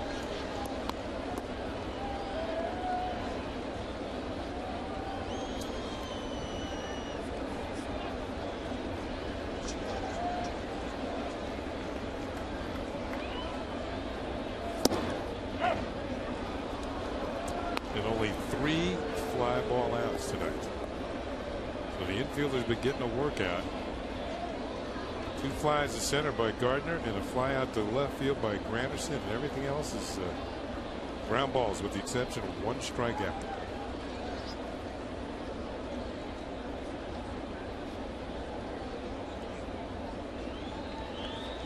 A little 2-seam fastball. Just you think you have it squared up and then you hit on top of it. Right back to Guthrie. Nice play. there's one away.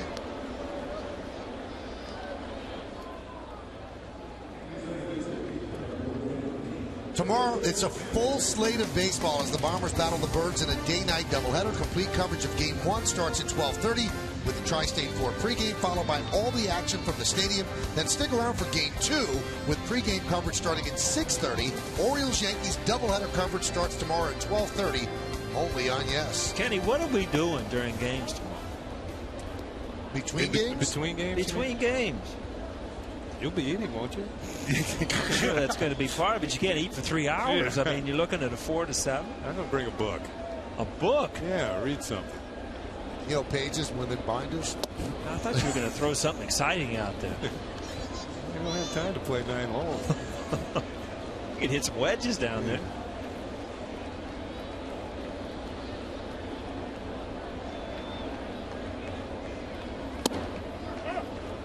Jerry Guthrie's starting to mix up. He's starting to throw everything. Fastball, I mean, behind in the count, he's thrown a few change-ups, but good sinking fastball. Seems to be one of his better innings so far. Good little cutter there. Short slider. In off the plate. Well located, just underneath the hands. Makes it look like a strike to the inside corner. All of a sudden, heads that way. Left-handed hitters get over the top. They get a little anxious on those pitches down and in. They think that's the lower left field zone. Yeah, and lower left field, right field seats, but not that time. There's Mark Teixeira. Pitch outside. Teixeira's grounded to second twice.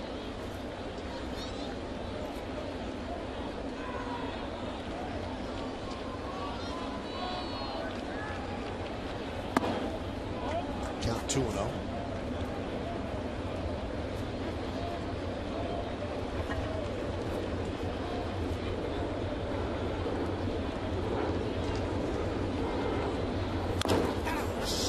Off the foot of Teixeira.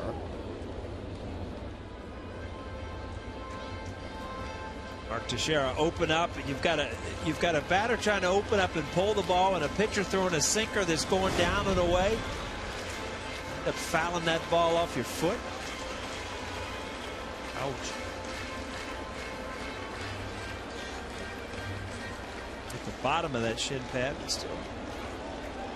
Last time Guthrie got through 5 innings without giving up a run was June 16th at Toronto.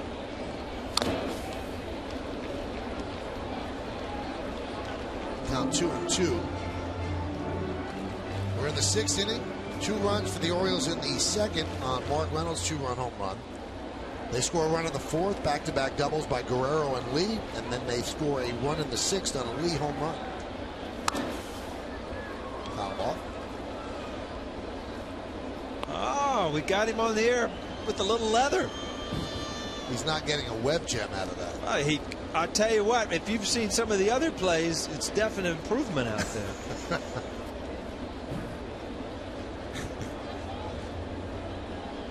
You got to start somewhere, Michael, right? Yes, the 2-2 inside, 3-2. Mike almost had a tear in my eye between last innings. Some of the old footage of you on the screen, that was cool. I liked it. I did. Brought some good memories back, though, right? Not really. No? Bad memories. Why? Why so? That one is driven deep to right field. There it goes. See ya. A solo home run for Teixeira. His 29th of the year. Yankees are on the board. It's 4-1 Baltimore.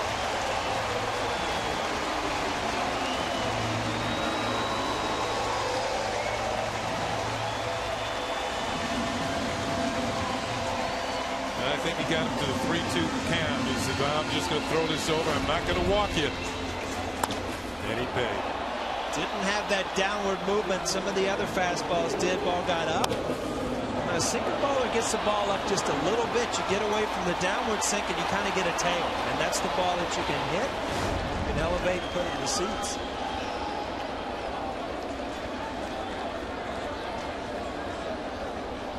Been quite a homestand for Teixeira. 4 home runs and 10 runs batted in. Now let's take a look at it on the IOTV HD Super Shot. See that Front hip opening, back leg, power swing, true power hitter. Right off the Wheaties box. I'll tell you what, Robbie has been swinging the bat pretty good, and he has looked very uncomfortable tonight. Fouling balls off the other way, out on his front foot. Guthrie's done a good job of keeping him off balance, mixing in different speeds, and you don't see Robbie have 2 or 3 at bats where he just doesn't look comfortable. 0 for 1 with a walk, and he's under 290 now at 289, the 0-2.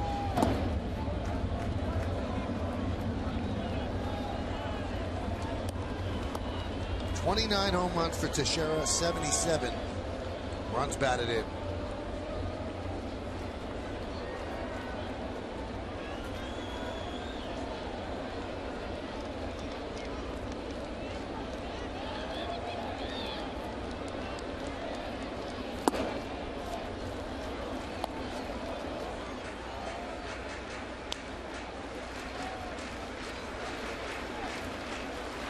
See Robbie battling back into this count now.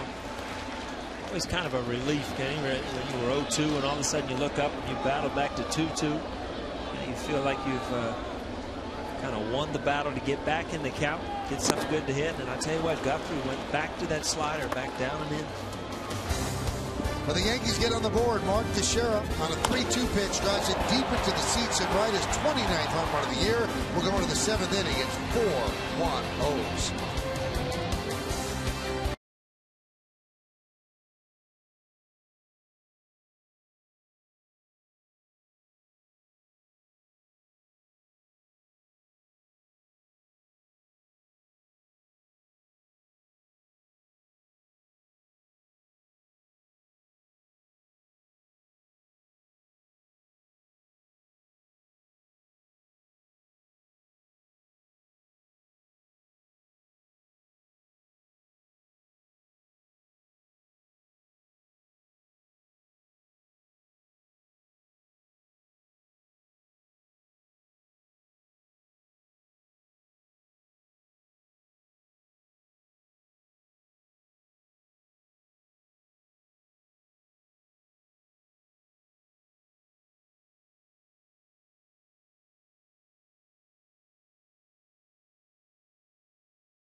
By J&R Music and Computer World, and by Toyota, the official hybrid of the New York Yankees. Well, we're going to the 7th inning. The Yankees are trailing 4-1. It'll be Matt Wieters starting it off for the O's. Bottom third of the order: Wieters, Reimold, and Andino. Now, before the game, the Yankees had a moment of silence. The passing of Hideki Irabu, who pitched for the Yankees and won championships with them in '98 and '99. Passed at the age of 42. Very, very sad in California. And Paul, you were a teammate of Hideki when he got there. Give us some thoughts about it. Well, the hype that he came over with is what I remember, and I remember his first game on how excited people were to see him pitch, and he had a good game. He beat the Detroit Tigers. I remember that day. But never, I don't think, got to the point where he felt where he was as good as he could be, and I'm sure it was very frustrating for him. They called him the Japanese Nolan Ryan. You see the Cadillac scoreboard 4-1. And we send our condolences to Hideki's wife and children and his family back in Japan as well. Very, very sad story. Hideki Irabu passing away at the age of 42. Here's Nolan Reimold.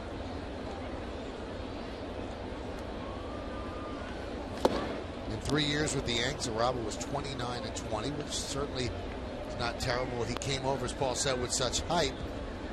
He was great in Japan, win leader in 94, ERA leader in 95 and 96. Threw the fastest pitch in Japanese baseball history, 98 miles an hour in 93. The thing about it, the Padres actually owned his rights. Right. And he told the Padres he wasn't going to pitch for anybody but the Yankees. So they had to work out a deal. And eventually he did come to the Yankees. During his time with the Yankees, my wife Suzanne and I actually went out to lunch with him once at a sushi restaurant. He and his interpreter, George Rose. Right. And he was so entertaining that day. He was very funny. Of course, had to go through his interpreter to find out what he was saying. But it was a very entertaining afternoon. And got to see him in a different light. And in that game that Paul's talking about, it was against the Tigers here at the old Yankee Stadium, 51,000 people. And I think he pitched into the 7th inning and got the win, and that was about as good as it got. And I think Hideki turned everybody onto magnets. Yeah, he used to wear the magnets all. They look like little Band-Aids all over his arm. 2-2.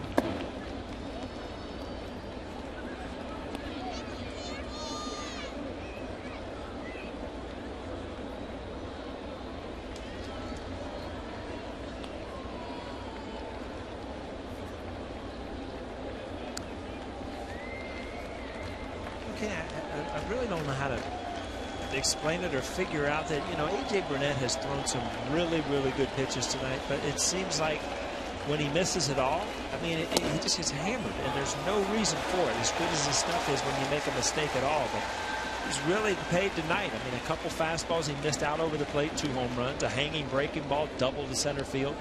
And then you look at some other pitches that have just been unhittable. Well, he tied his season high in strikeouts with 9.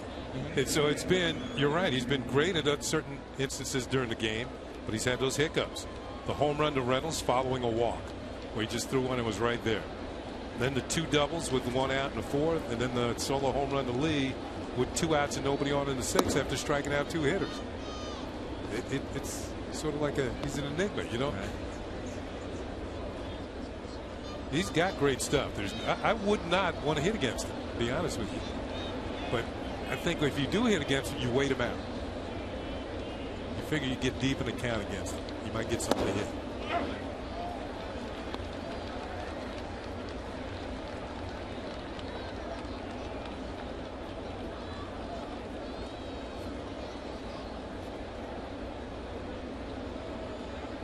One. Grounded to short. Jeter's there. And he gets Andino. Final out of a 1-2-3 inning. At the end of 6 1/2. It's time for the 7th inning stretch here at the stadium. The Yankees trail the O's 4-1, but we're going to stay right here and honor America in the Bronx. Please rise and offer a moment of silent prayer as we remember the servicemen and women who are serving our country at home and around the globe. Thank you.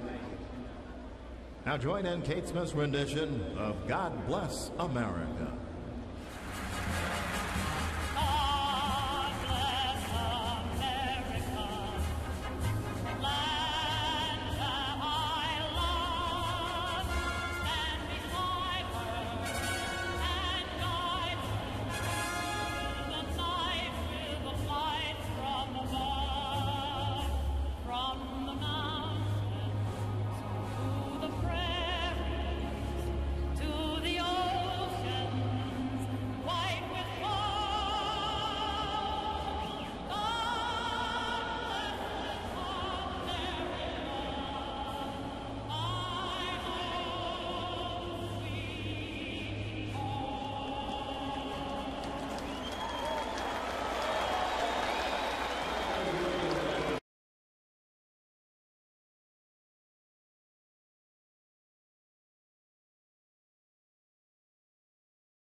Players see the Cadillac scoreboard 4-1 Orioles over the Yankees, and the Phillies just did not replace Jason Worth when he left, and Dominic Brown probably is not quite ready.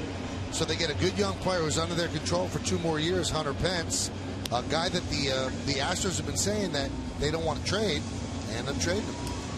Well, from what I heard, he didn't want to go, but when you get a chance to go for the Astros, who have the worst record in baseball, I believe, and then go to the Philadelphia Phillies, and you're in first place, you got about a 5-game lead, headed to the playoffs. Man, he might have left some of his clothes in Houston. It's a big opportunity. There's no doubt about it, and it is a great trade for Philadelphia, because a lot of times you trade for these good players to fill in. You kind of rent them for a few months to see if they can get you through. But you said they got him for 2 more years after that. 98 pitches for Guthrie as he starts the 7th, and he'll deal to Nick Swisher. There's a strike.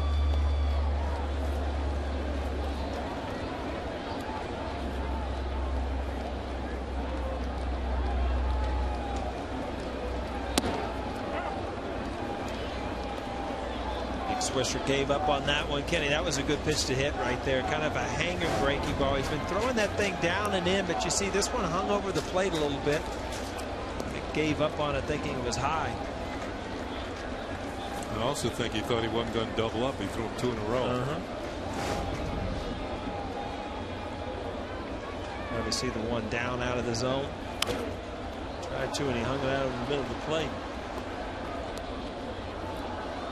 Guthrie's season high in pitches 117. That came in a complete game loss at Tampa Bay.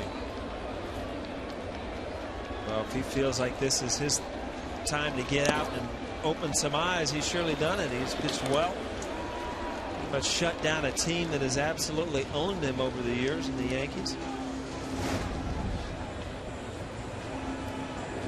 Another breaking ball. That ball kind of backed up, so we saw 4 breaking balls. 1 at bat. You talked about him changing the way he pitches. Swisher's worn him out. Stay with the hook. Pitches high to Chavez.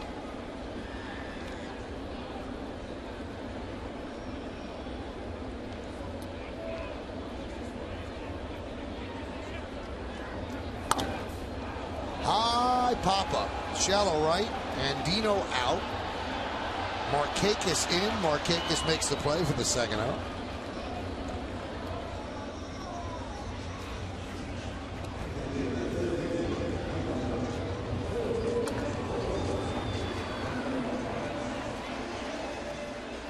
Here's Posada.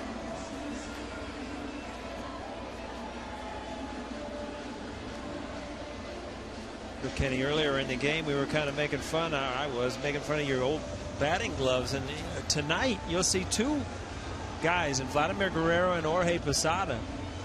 Really not too many guys in baseball that go up to that plate with no batting gloves.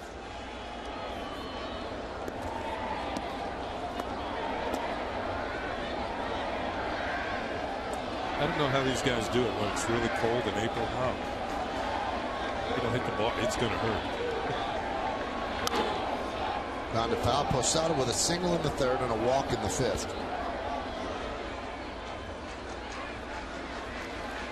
Orioles have 3 complete games this year. Guthrie has 2 of them, and both of them were complete game losses where the Orioles got shut out.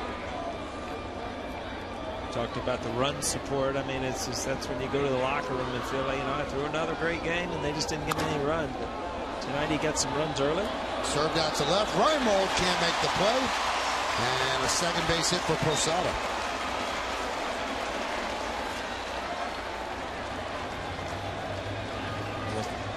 So much past history, and you see Jorge's going to kind of dunk this one off the end of the bat. Another breaking ball. Kind of moving that ball in and out. Dunks it in there, but again, back to his past, as much success as the Yankees have had against Guthrie, you got to figure in his mind, he's like, I've got to keep this lead. I can't let things get out of hand, and you start pitching a little careful.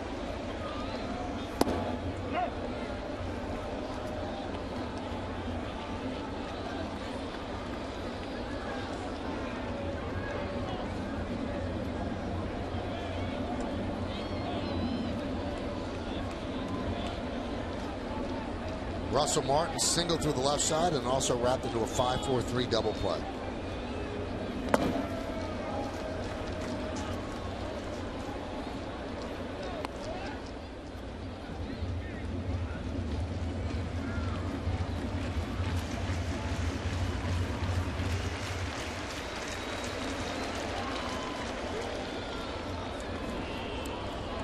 There's Willie Larry Randolph. 6 World Series rings with the Yankees. 2 as a player in 77, 78. 4 as a coach during the Joe Torre run. Willie started the year out as the bench coach. Now he's a third base coach. John Russell, and he switched positions. John Russell been having knee problems. It's hard for him to move around down the third base coaching box.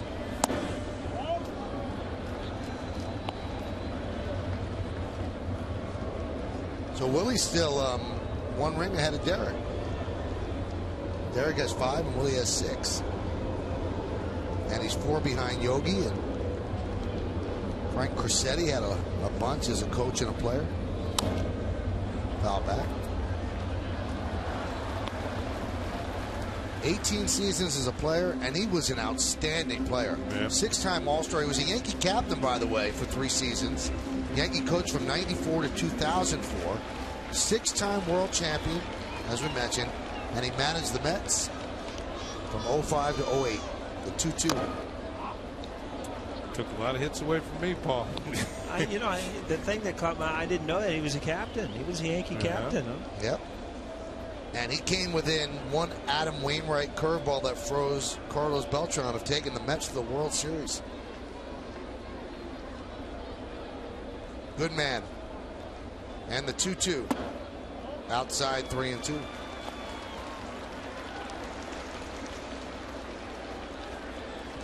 So that's going to release Posada at first. The full count with 2 outs. Last time he went to 3-2, Teixeira took him in the seats. I think he doesn't know that. He's not going to lay a fastball right in there. And he did. And Martin swings and misses, and that'll do it. No runs a hit, no errors. 1 man left. We go to the 8th inning. It's 4-1 Baltimore.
#8772 or vote online at yesnetwork.com. Tonight's candidates are Jeremy Guthrie, Derek Lee, Mark Reynolds, and Mark Teixeira. Got 3 home runs and a starting pitcher there. Yeah, vote now and make your voice heard. Standard text messaging rates apply. Well, A.J. Burnett trailing 4-1 as we go to the 8th inning. Top of the order, J.J. Hardy. Orioles want to have Hardy as one of the cornerstones of what they're trying to do. You see the Hyundai scoreboard. They signed him to a 3-year contract extension on July 8th, and that'll take him through 2014. Would have been a free agent at the end of this year.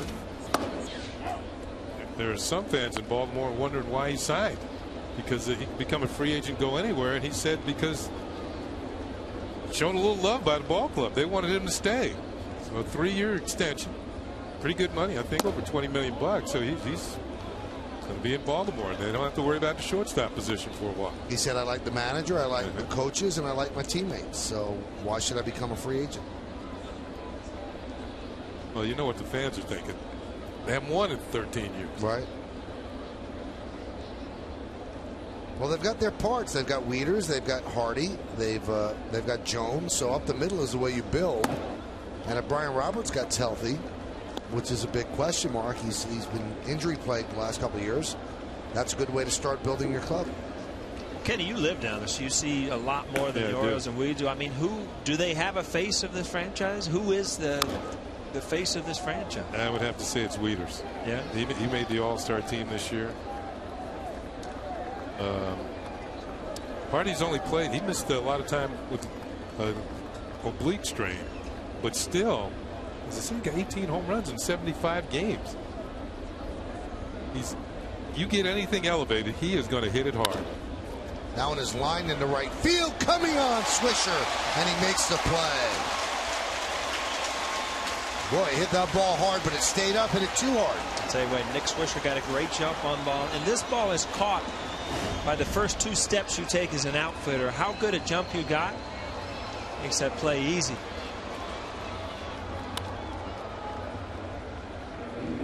Often pacing out there, Kenny.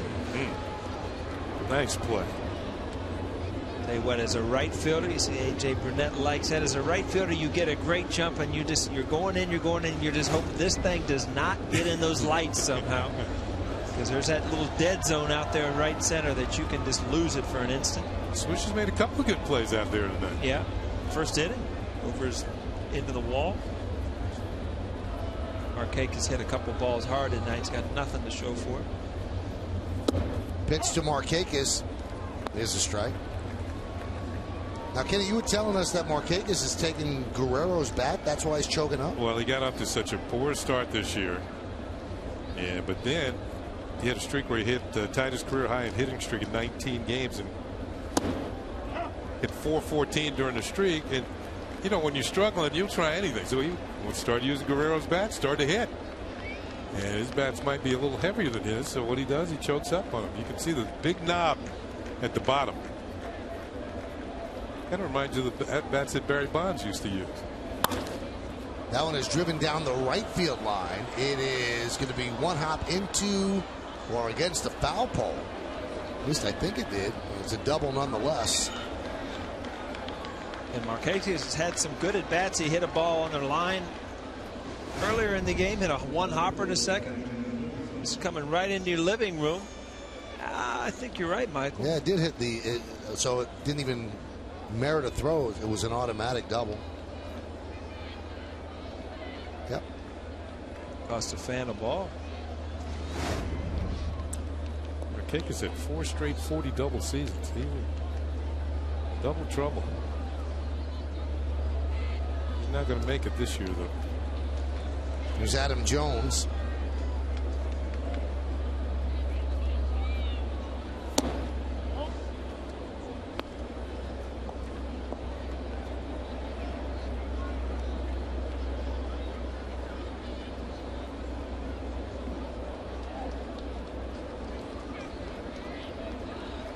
All 5 Oriole hits tonight, extra base hits. Did he go? Yes, he did, says Tim Welke.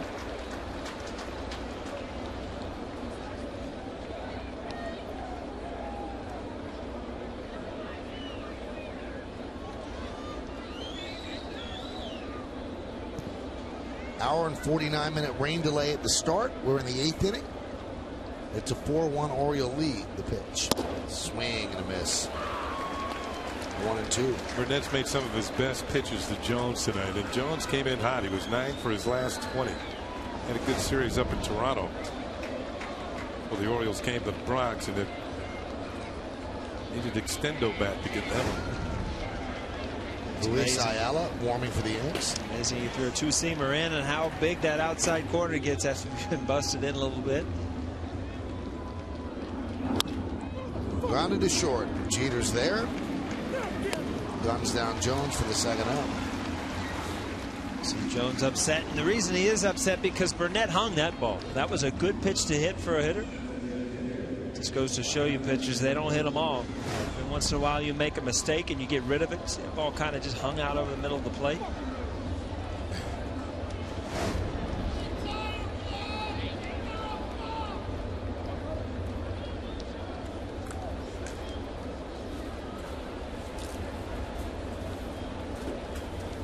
Here's Guerrero. He's had 3 at-bats, swung at the first pitch all 3 times.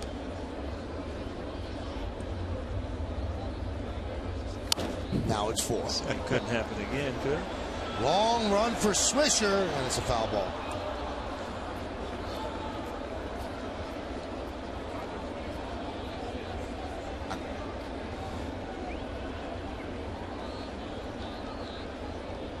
Bat that Guerrero uses is loaded with pine tar.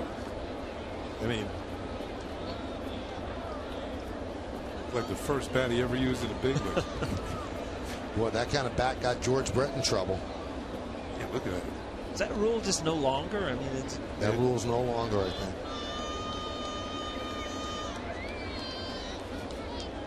Because that's way past the label.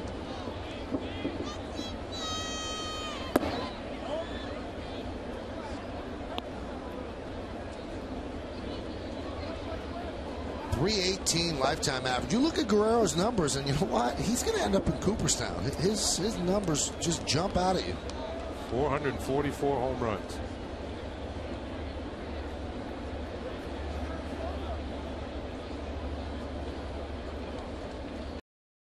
MVP, won a world championship.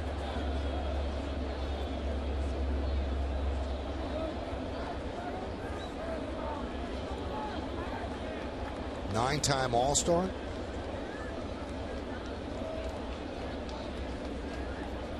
One outside. You know, and people forget what type of player he was when he was an outfielder in Montreal. I mean, he had one of the best arms in the league. A lot of range in right field. Back when it could run, too. Steal bases. I think he's had a couple of seasons where he's stolen 30 bases. He would really solidify his candidacy if he somehow got to 500, but the batting average combined with those home runs could do it. The 2-1. Look out. And he gets plunked.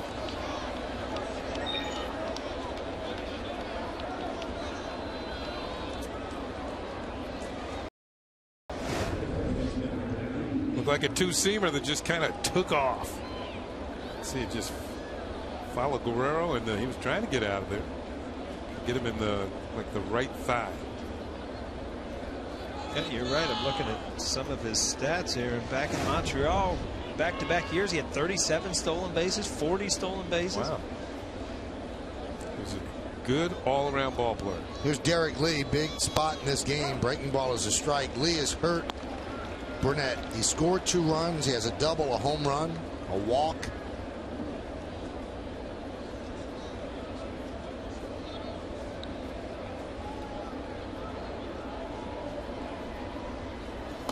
There's a stat that you wonder why pitchers would ever throw Guerrero a first pitch even within the zone, anywhere near the zone. He has more career home runs on the first pitch than any other count, 125.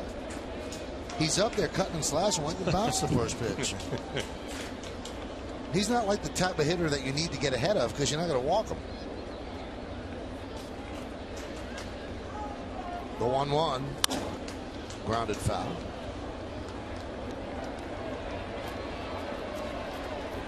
Yep, Guerrero's got 11 walks this year.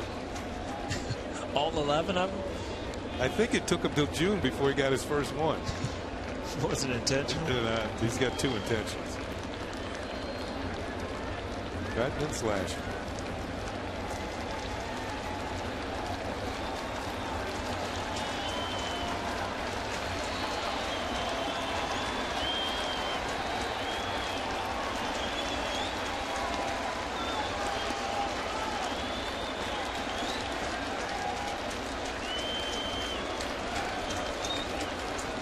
1-2 outside.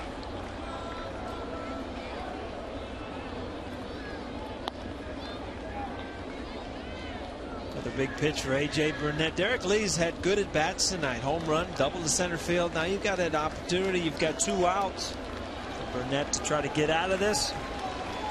Lee try to tack on.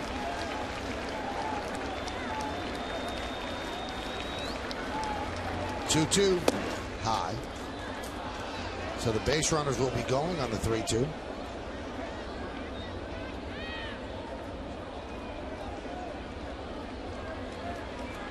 I think, Kenny, last time up, home run fastball, 3-2. What do you see here? Good sharp breaking ball down and over.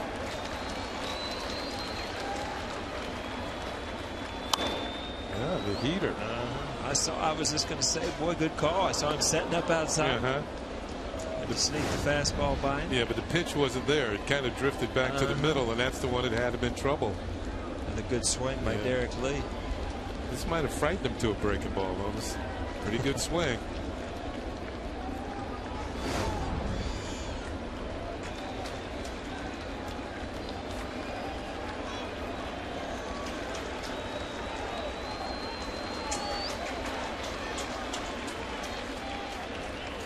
Three-two. Did he hold up? No, he did not. A strikeout for Burnett is 10th. That's a season high. And the Orioles will strand 2. No runs a hit, no errors, and 2 men left. We go to the bottom of the 8th inning. Yankees have some scoring to do. The Orioles lead this one 4-1. You're watching Yankees baseball right here on Yes as Lee goes around.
And T. And that call brings in Koji Uehara. Look at the numbers, they're outstanding. Kenny, 60 strikeouts in 46 innings. How about 8 walks? So he's got 32 base runners in 46 innings. Yeah, this is, as I mentioned, one of the trade chips they have, Koji Uehara. I think if you manage him properly out of the bullpen, we said it's hard for him to pitch back-to-back games. His last 12 appearances, 14 innings, only 4 hits, 2 walks, and 21 strikeouts. He's got a good splitter. And he's got excellent control. I should say command. Control is just throwing the ball over the plate. Command is putting the ball where you want to. Hyundai scoreboard, Orioles lead 4-1. We're in the bottom of the 8th inning.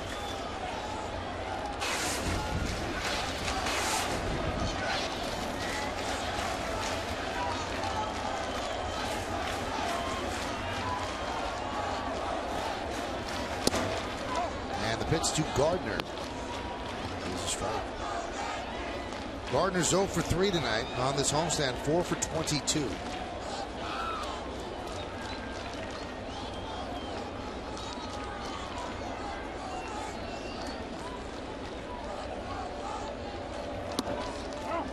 strike.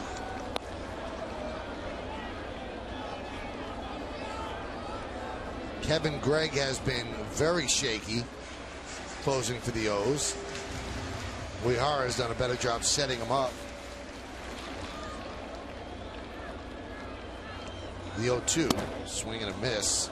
Gardner down on strikes. Now, amongst major league pitchers that have thrown at least 40 innings, Uehara has the best whip, which is walks to hits to innings pitched. Anything around 1 is exceptional. His is well under.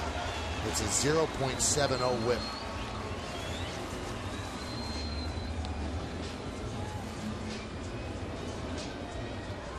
There's Derek Jeter. Derek 0 for 3 against Guthrie.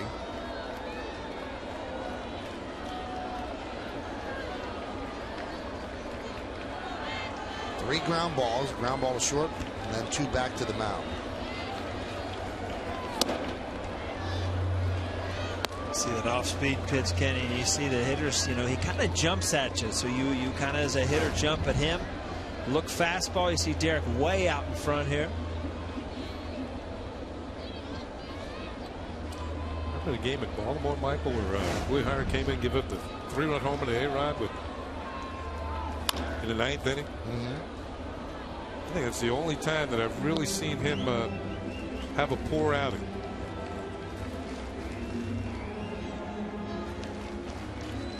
I think it was a 3-2 pitch with 2 outs in the 9th, and A-Rod took a pitch that was very close for ball 3, and then hit the next one in the seats. See a strikeout pitcher. I mean, to be a strikeout pitcher, you got to pitch ahead. He's been 0-2 to Gardner, got a strikeout. 0-2 to Jeet here.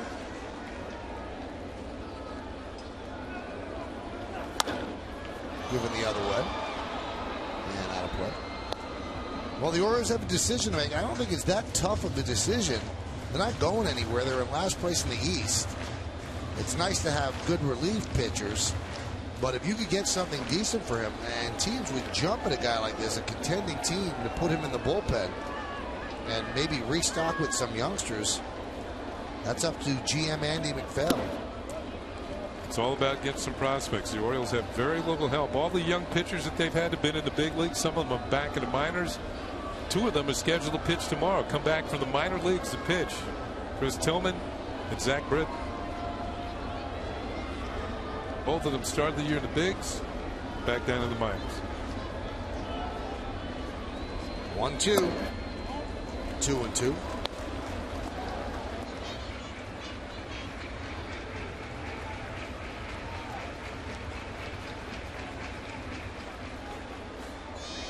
Uehara has been victimized by the Yankees. The home run that Kenny talked about by A-Rod. Then Nick Swisher hit a walk-off home run in a 3-2 O's loss last September 8th. The 2-2. And Jeter rips that one to left field. Coming on Reimold. Caught the plate on a couple of hops. He bobbles. Jeter running hard goes to second. And he's in there. Should be a single and an E7. And that's the way it's scored. Yeah, it's going to be an error. And you watch, tries to run it in on Derek. Derek would have none of it. It's a line drive to left. And watch Reimold come over. A little bit of a double dribble here. Hits it right between his legs. And Jeter making a good turn at first, going down the line hard. Goes into second. Single, E7. Now the Yankee power brokers come up. Granderson and Teixeira. Teixeira already has a home run, accounting for the Yankees' only run. Granderson needs one to stay even. 57 home runs between them.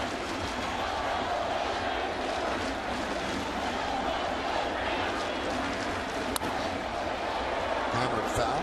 Kenny, it's interesting. I'm looking at his stats, and you said it's hard for him to come back back-to-back day. I mean, he was a starter his whole career over in Japan. He started his first year in Baltimore in 2009. So this is kind of a new thing for him, pitching out of the bullpen. 20-game winner in Japan. He's had some elbow issues. It's 1-1. 2-1.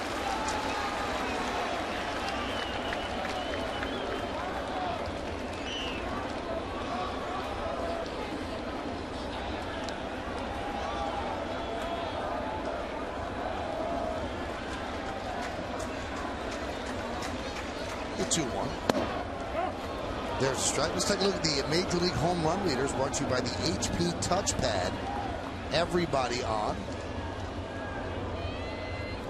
And Mark Teixeira has moved into the lead for second place. Jose Bautista still first at 31. Teixeira 29. And Granderson with 28. Line drive. Foul. Uh-oh, you see that? Now he's getting hot down there.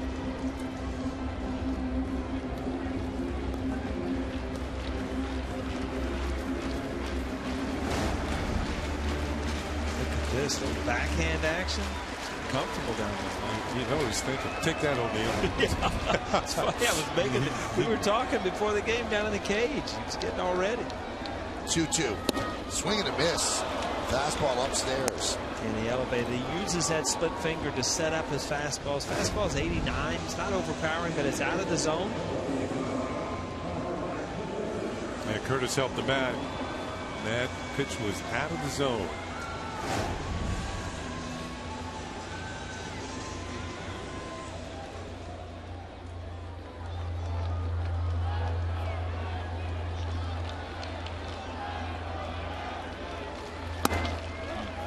Strike to Teixeira. Teixeira 2 ground balls a second and a solo home run in the 6th.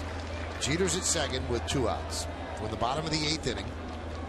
Start of the game delayed an hour and 49 minutes because of a driving rainstorm. Hail at one point. They had it all working here, didn't they? Teixeira 1 for 7 against Uehara. That one was a home run, though. And now Leaders wants to talk with him. When you watch, we're in the middle of that rain delay, and it's hailing, it's lightning, it's thunder, everything. The field's underwater, and you just can't picture yourself being in this position. I mean, the field looks great. There's no standing water. Let's take a look at tomorrow's starting pitchers, brought to you by Verizon Fios. Visit us online at verizon.com/getfios to get the best deals on Fios. Chris Tillman against Bartolo Colon. Our coverage begins at 12:30 with the pregame and 107 for the first pitch, and we'll have coverage of the second game as well. Both games. Some of us will, Michael. Some of us have other plans. I got a wedding to go. You already had one. It's not going to be as grand as yours. I'll tell you that right now. We were both there, wasn't it good? Oh, yeah. It was impressive. All joking aside, I'm sure Jody had more to do with it than you. Yes. Here's the 0-2. Check swing. Did he go? Did he go? No, he did not. An umpire will not answer unless the home plate umpire points, not the catcher. Or the hitter. As an Adrian Beltre, he'll point. I was just going to say there's one guy that checks himself, and that's Beltre. Yeah. 1-2.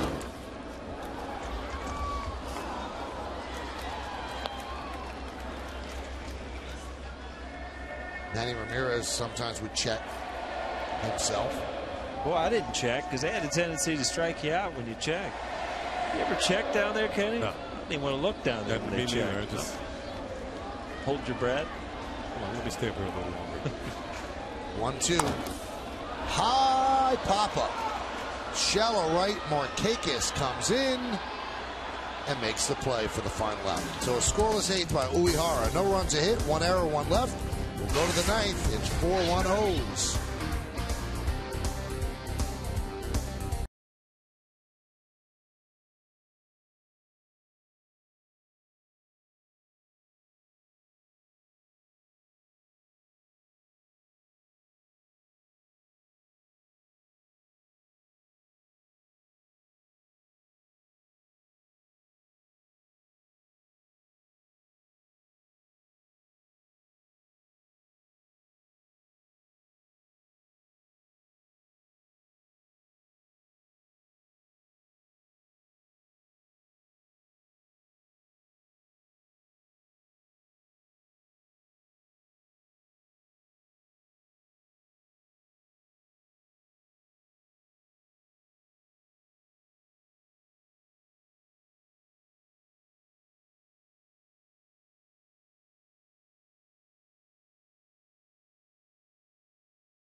postgame. Bob Lorenz and Jack Curry have a complete breakdown of this game, as well as a look at around the rest of baseball. Plus, Joe Girardi's press conference, and Kimberly Jones talks to the players in the clubhouse. It's all coming up after the final out, only on Yes. Luis Ayala will take over for A.J. Burnett. Burnett pitched 8 good innings. Made some mistakes, though, to Mark Reynolds and a couple of Derek Lee, and that's where we stand at 4-1. Yankees down. Good numbers for Ayala, and he will face the aforementioned Reynolds, and then Wieters and Reimold as we play the top of the 9th inning.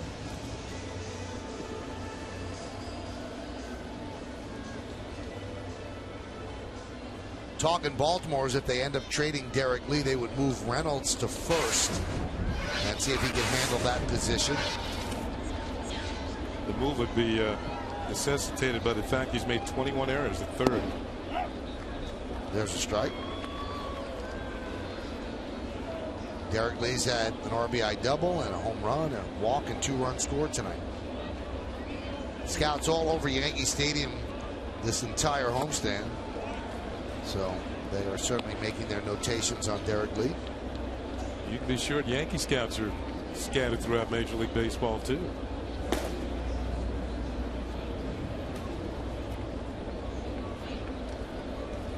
Kevin Gray getting ready.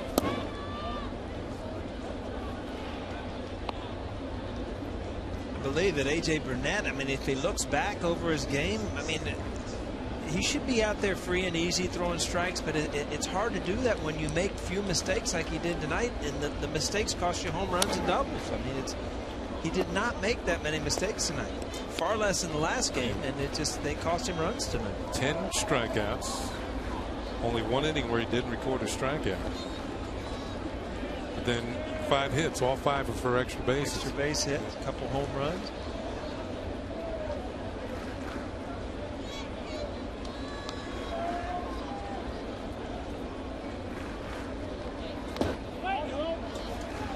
Checks his swing.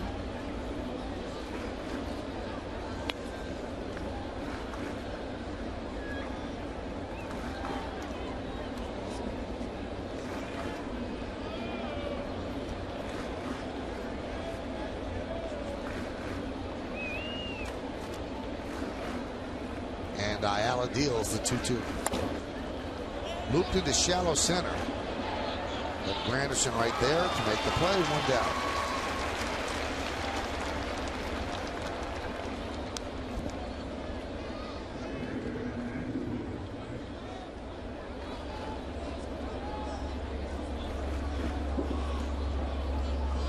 Crowd of 46,490 here at the stadium. Yankees continue to lead the American League in attendance, second in baseball behind the Phillies in average attendance. Wieters is 0 for 3 tonight. There's a strike from Ayala.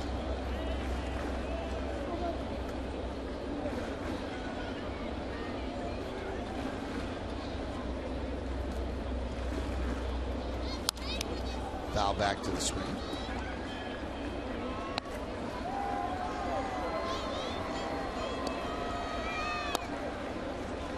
Talking about Wieters being the face of the franchise. I mean, he was on the cover of Sports Illustrated. Not this year, but last year, yeah.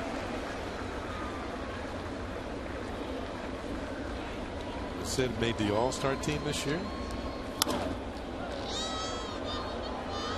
There he is, the perfect catch.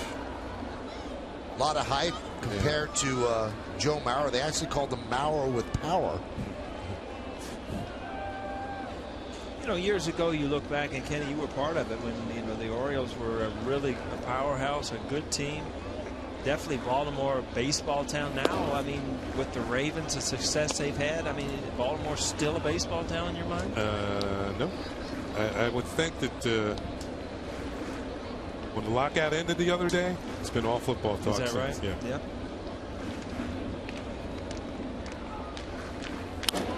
Say when that lockout ended, your radio shows lights. I mean, that phone's just been blowing up, hasn't it, Mike? All football. It's amazing. In a week where, you know, also the trade deadline for baseball, but football compressed so much into about 5 days.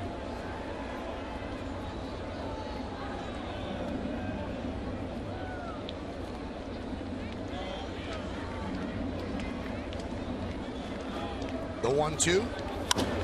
Fouled away. You know, we talk about the trade deadline, and there's one pitcher that a lot of people have been looking at. They were looking forward to the start tonight. Eric Bedard of the Mariners pitched against Tampa Bay. They just got hammered. Tampa Bay's leading 8-0. That's in the bottom of the third. Former Oriole, Eric Bedard. 1-2. Who the Orioles traded to Seattle for 4 players, including Adam Jones. And then he hurt his arm. I think he went through a couple of surgeries. Yep.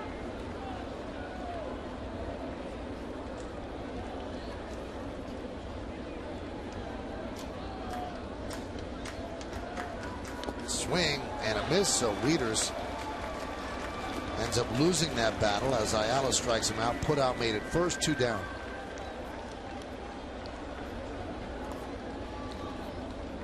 It's not very often where you have a game where your hitters have struck out 11 times and you're winning. Here's Nolan Reimold, who is 2 of those strikeouts. He's 0 for 3. Also flied out to center. The strikeout sandwiching that at bat. Outside.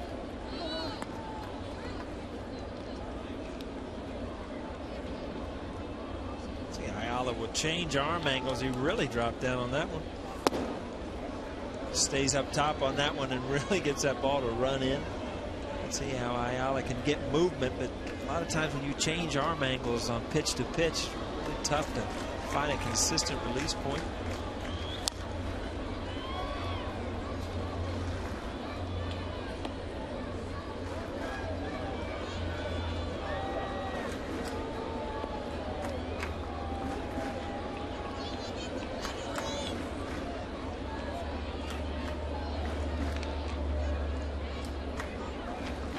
The 2-1. There's a strike. 2-2.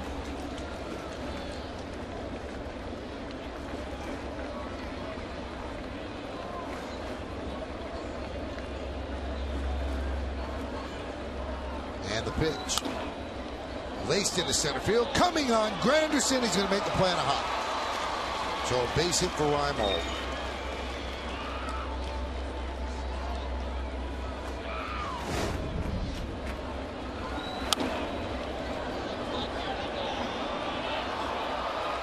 Short hopped it. Good effort. I was always afraid to leave my field. If that ball got by me, it's a long way to chase this thing. Field, especially on a wet night where the ball kind of skips a little bit. That ball gets by you. There's nothing. You can't stop sliding because it's wet to get up and run after it. It is amazing, and Paul mentioned this. It rained so hard for about an hour and a half. And when they take the tarp off, they take it off toward left field. And it really looked like the Hudson River out there. And there's no splashes now when a ball lands in the outfield. It has drained so unbelievably. There's no standing water at all. There's a strike to Andino. Yeah, these drainage systems that they put into these infields and outfields nowadays, I mean, it's amazing. Only takes a while for the water to drain away.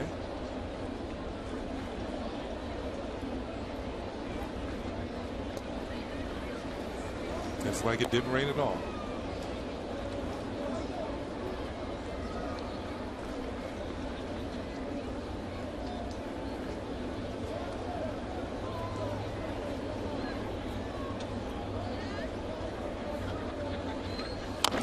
I remember in the old Yankee Stadium, they used to take the tarp off toward right.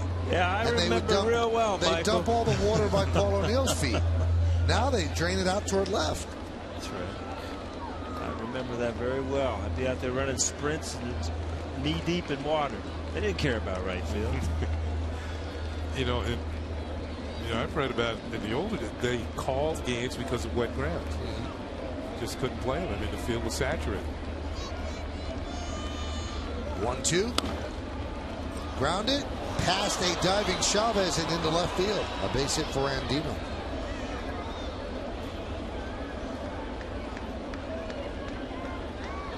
So runners on first and second with 2 outs, and that'll bring up J.J. Hardy. ball had some English off the bat.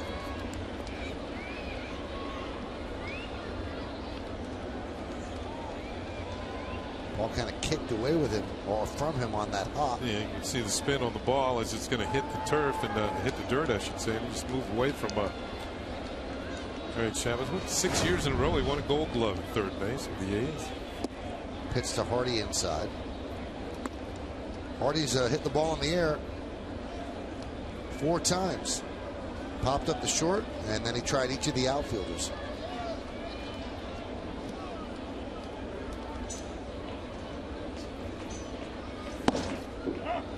Count 1-1.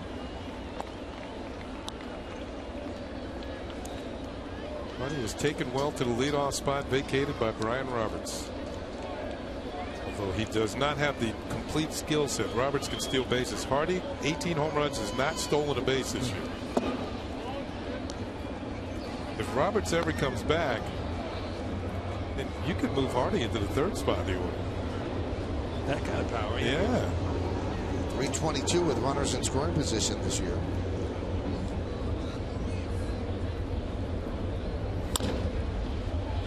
Grounded foul. But I'm not sure that they know when or if Roberts is coming back to play this year. Haven't heard too much about him lately. That was a satisfied customer.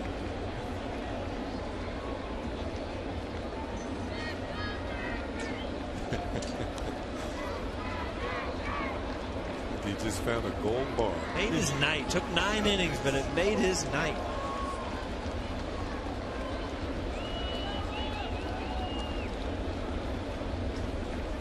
Two.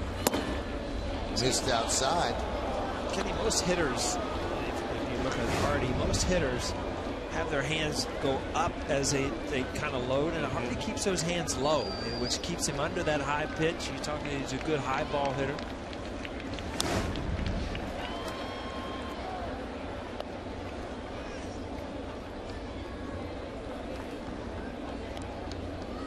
I would venture to say the time of year he's having, it's between him and Adam Jones who's going to be the most valuable player on this team.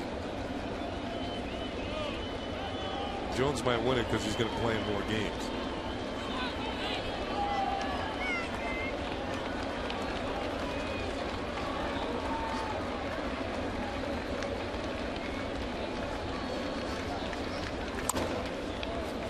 Popped up. Cano is there. Makes the play, and that will do it here in the ninth. No runs, 2 hits, no errors, 2 men left. Last licks coming up for the Yankees. Do they have a rally in their bones?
Centers of New York.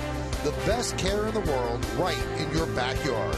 Find your tri-state area Volkswagen dealers. Visit bwdealer.com.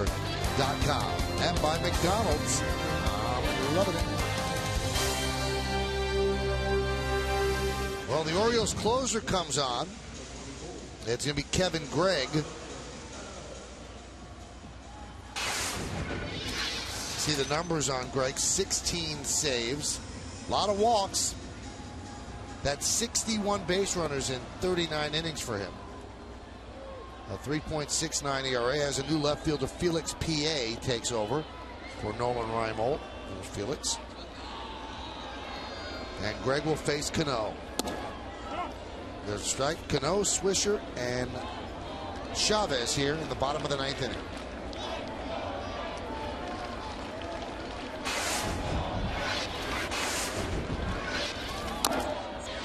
Quickly 0-2.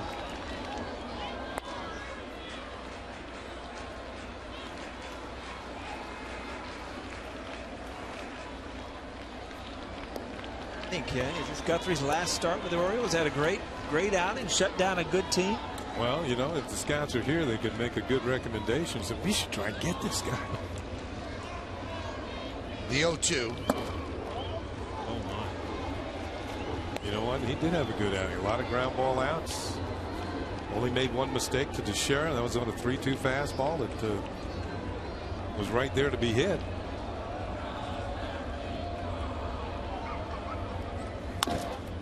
Grounded to third, and off the glove of a diving Reynolds, and it trickles into foul territory. That'll allow Cano to get to second with a double. A good break for Robbie Cano. He gets a 0-2 pitch, very close pitch, called a ball. You get another swing right down the line. Reynolds does what he can just off the end of his glove. Robbie is 25th double of the season.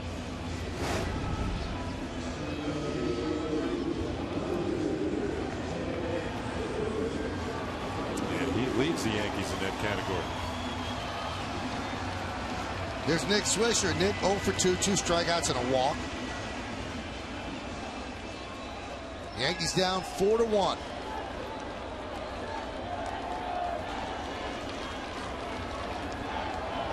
Bottom of the 9th, the pitch. Driven out toward left field, giving chase Felix P.A. On the run, he's going to have to play it on the base of the wall. That will score Cano, and Swisher's on second with an RBI double, and the Yankees have cut it to 4-2. And Swisher's not going to wait around. He drives the ball to left field, and Buck Showalter's got to be thinking, not again. When Swisher started to pick up the pace from the left-hand side of the plate, he started doing it by hitting the ball better to the opposite field. He hit an opposite field home run in Cincinnati. I believe you and Michael were doing the game. And this is when he started to hit the ball better left-handed. When he decided to stop trying to pull everything. Over the head of P.A. Cano scores easily. And the thing now is just to keep the line moving. Here's Chavez, the tying run, and the pitch inside. Chavez 0 for 3. Grounded to first twice, and then a fly ball to right.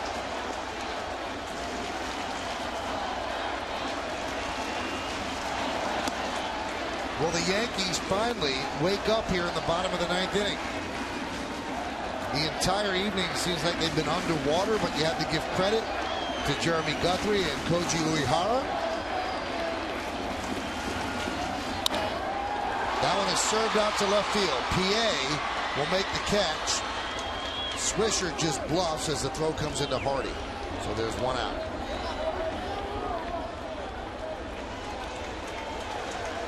Three left-handed hitters hitting the ball the other way.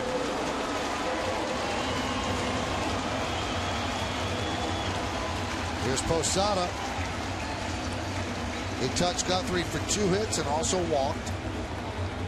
Yankees have not lost to the Orioles this year. They are 6-0 against Baltimore. I'd like to keep that streak going. Gregg signed as a free agent, was with the Blue Jays last year.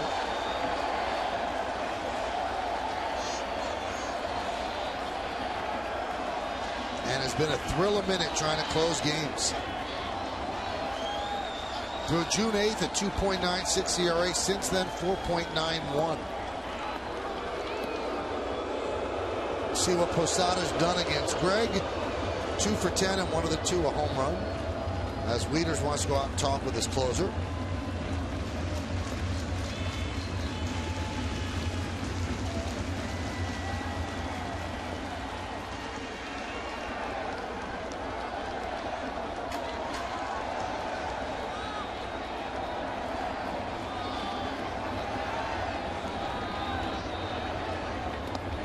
In the dirt. The Yankees have trailed after 8 innings 38 times this year.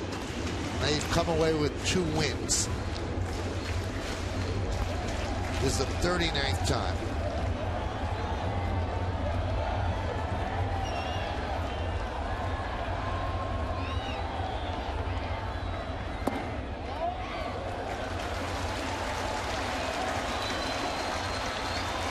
First pitch swinging. See Greg kind of change things up. Start with a breaking ball. Suddenly he finds himself behind 2-0 though. Realize a home run will tie this game up. Another one in the dirt. Kicks away from Wieters. Swisher was getting a little frisky there, but realized I better get back to second. Here's another look at it. The breaking ball in the dirt. Swisher would have had a better chance if the ball went the other way. Good decision. Yeah. Your run means absolutely nothing. You can score from second just as easy.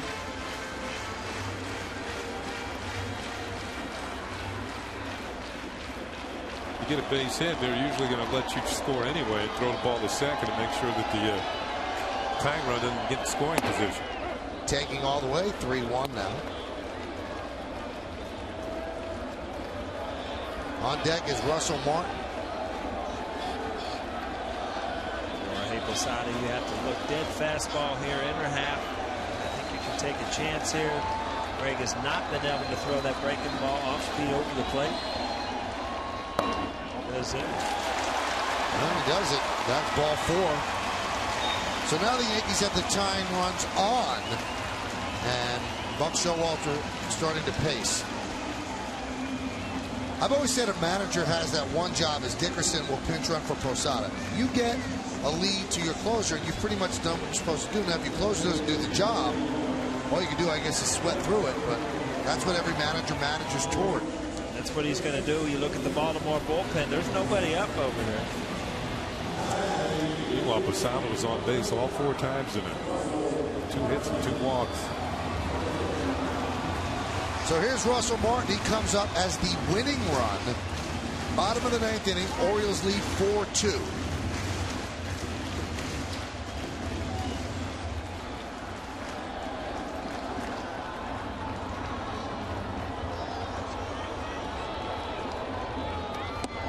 Pitch is high.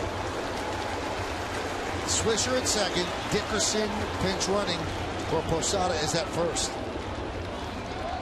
An extra base hit could tie the game. The outfielders are deep, trying to cut off the extra base hit. Count 2-0.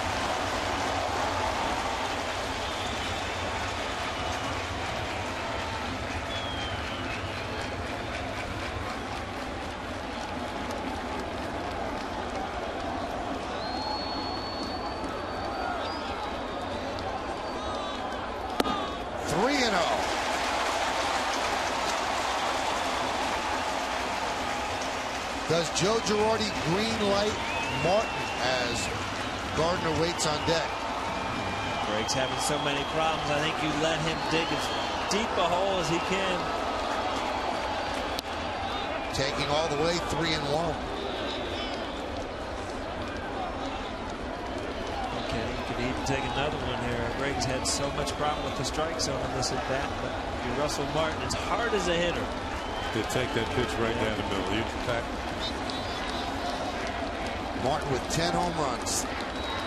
39 runs batted in. 1 for 3 tonight. Grounded to short. Hardy goes to second. They get 1. That's all they get, as Dickerson was right there and kind of upset Andino. Keep the game alive. Runners on first and third now with 2 outs. Tell you what, that almost looked like a double play ball off the bat, but Hardy gets kind of an in-between hop, and Jorge kind of shields it as a runner. try to do that on purpose.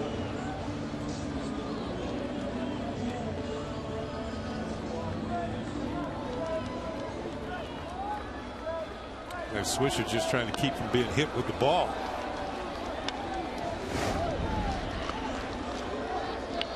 Now Eduardo Nunez is going to pinch run for Russell Martin.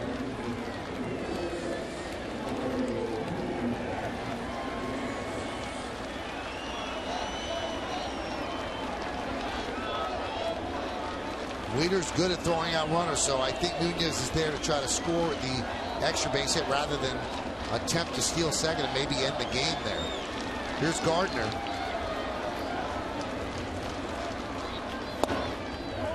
Count 1-0.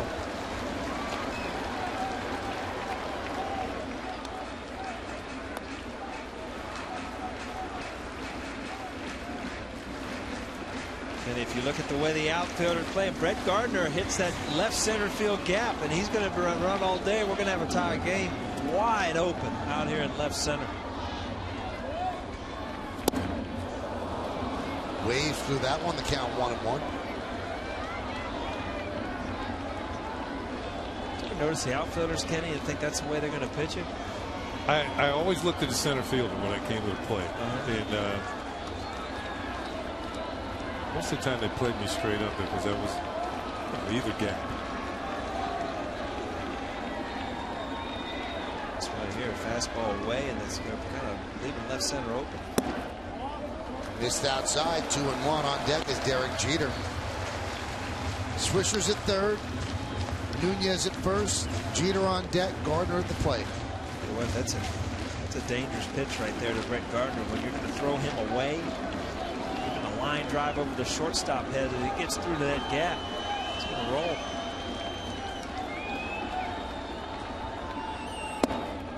Count 3-1.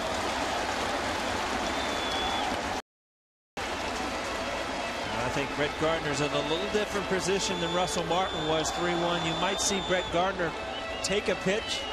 Not a true home run hitter. 3-2 pitch. Even if he does throw a strike, allow Nunez to run at first base.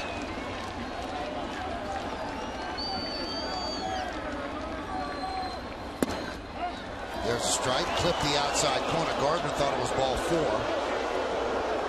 And he tells Mike DeMuro that. We get the benefit of the second look. Man.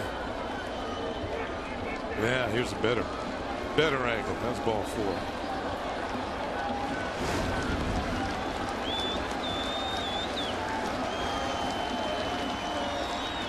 Swing and a miss, and that'll do it. Brett Gardner snaps his bat in frustration as the Yankees lose this game 4-2. And I think the bat snapping was more over the 3-1 pitch than the swing and the miss. So the Yankees come up short here in the 9th. 1 run, 2 hits, and 2 men left. And the ball kind of hung up there in the zone. Hanging breaking ball. And that was a pitch that he could have maybe driven and won the game with. And Gardner just destroys his bat in frustration. Stick around for the postgame show to find out who's tonight's Chevy player of the game. Well, the Orioles now 13-22 in series openers. Yankees lose the first game of this 4-game set. 4-2. We'll come back. We'll wrap things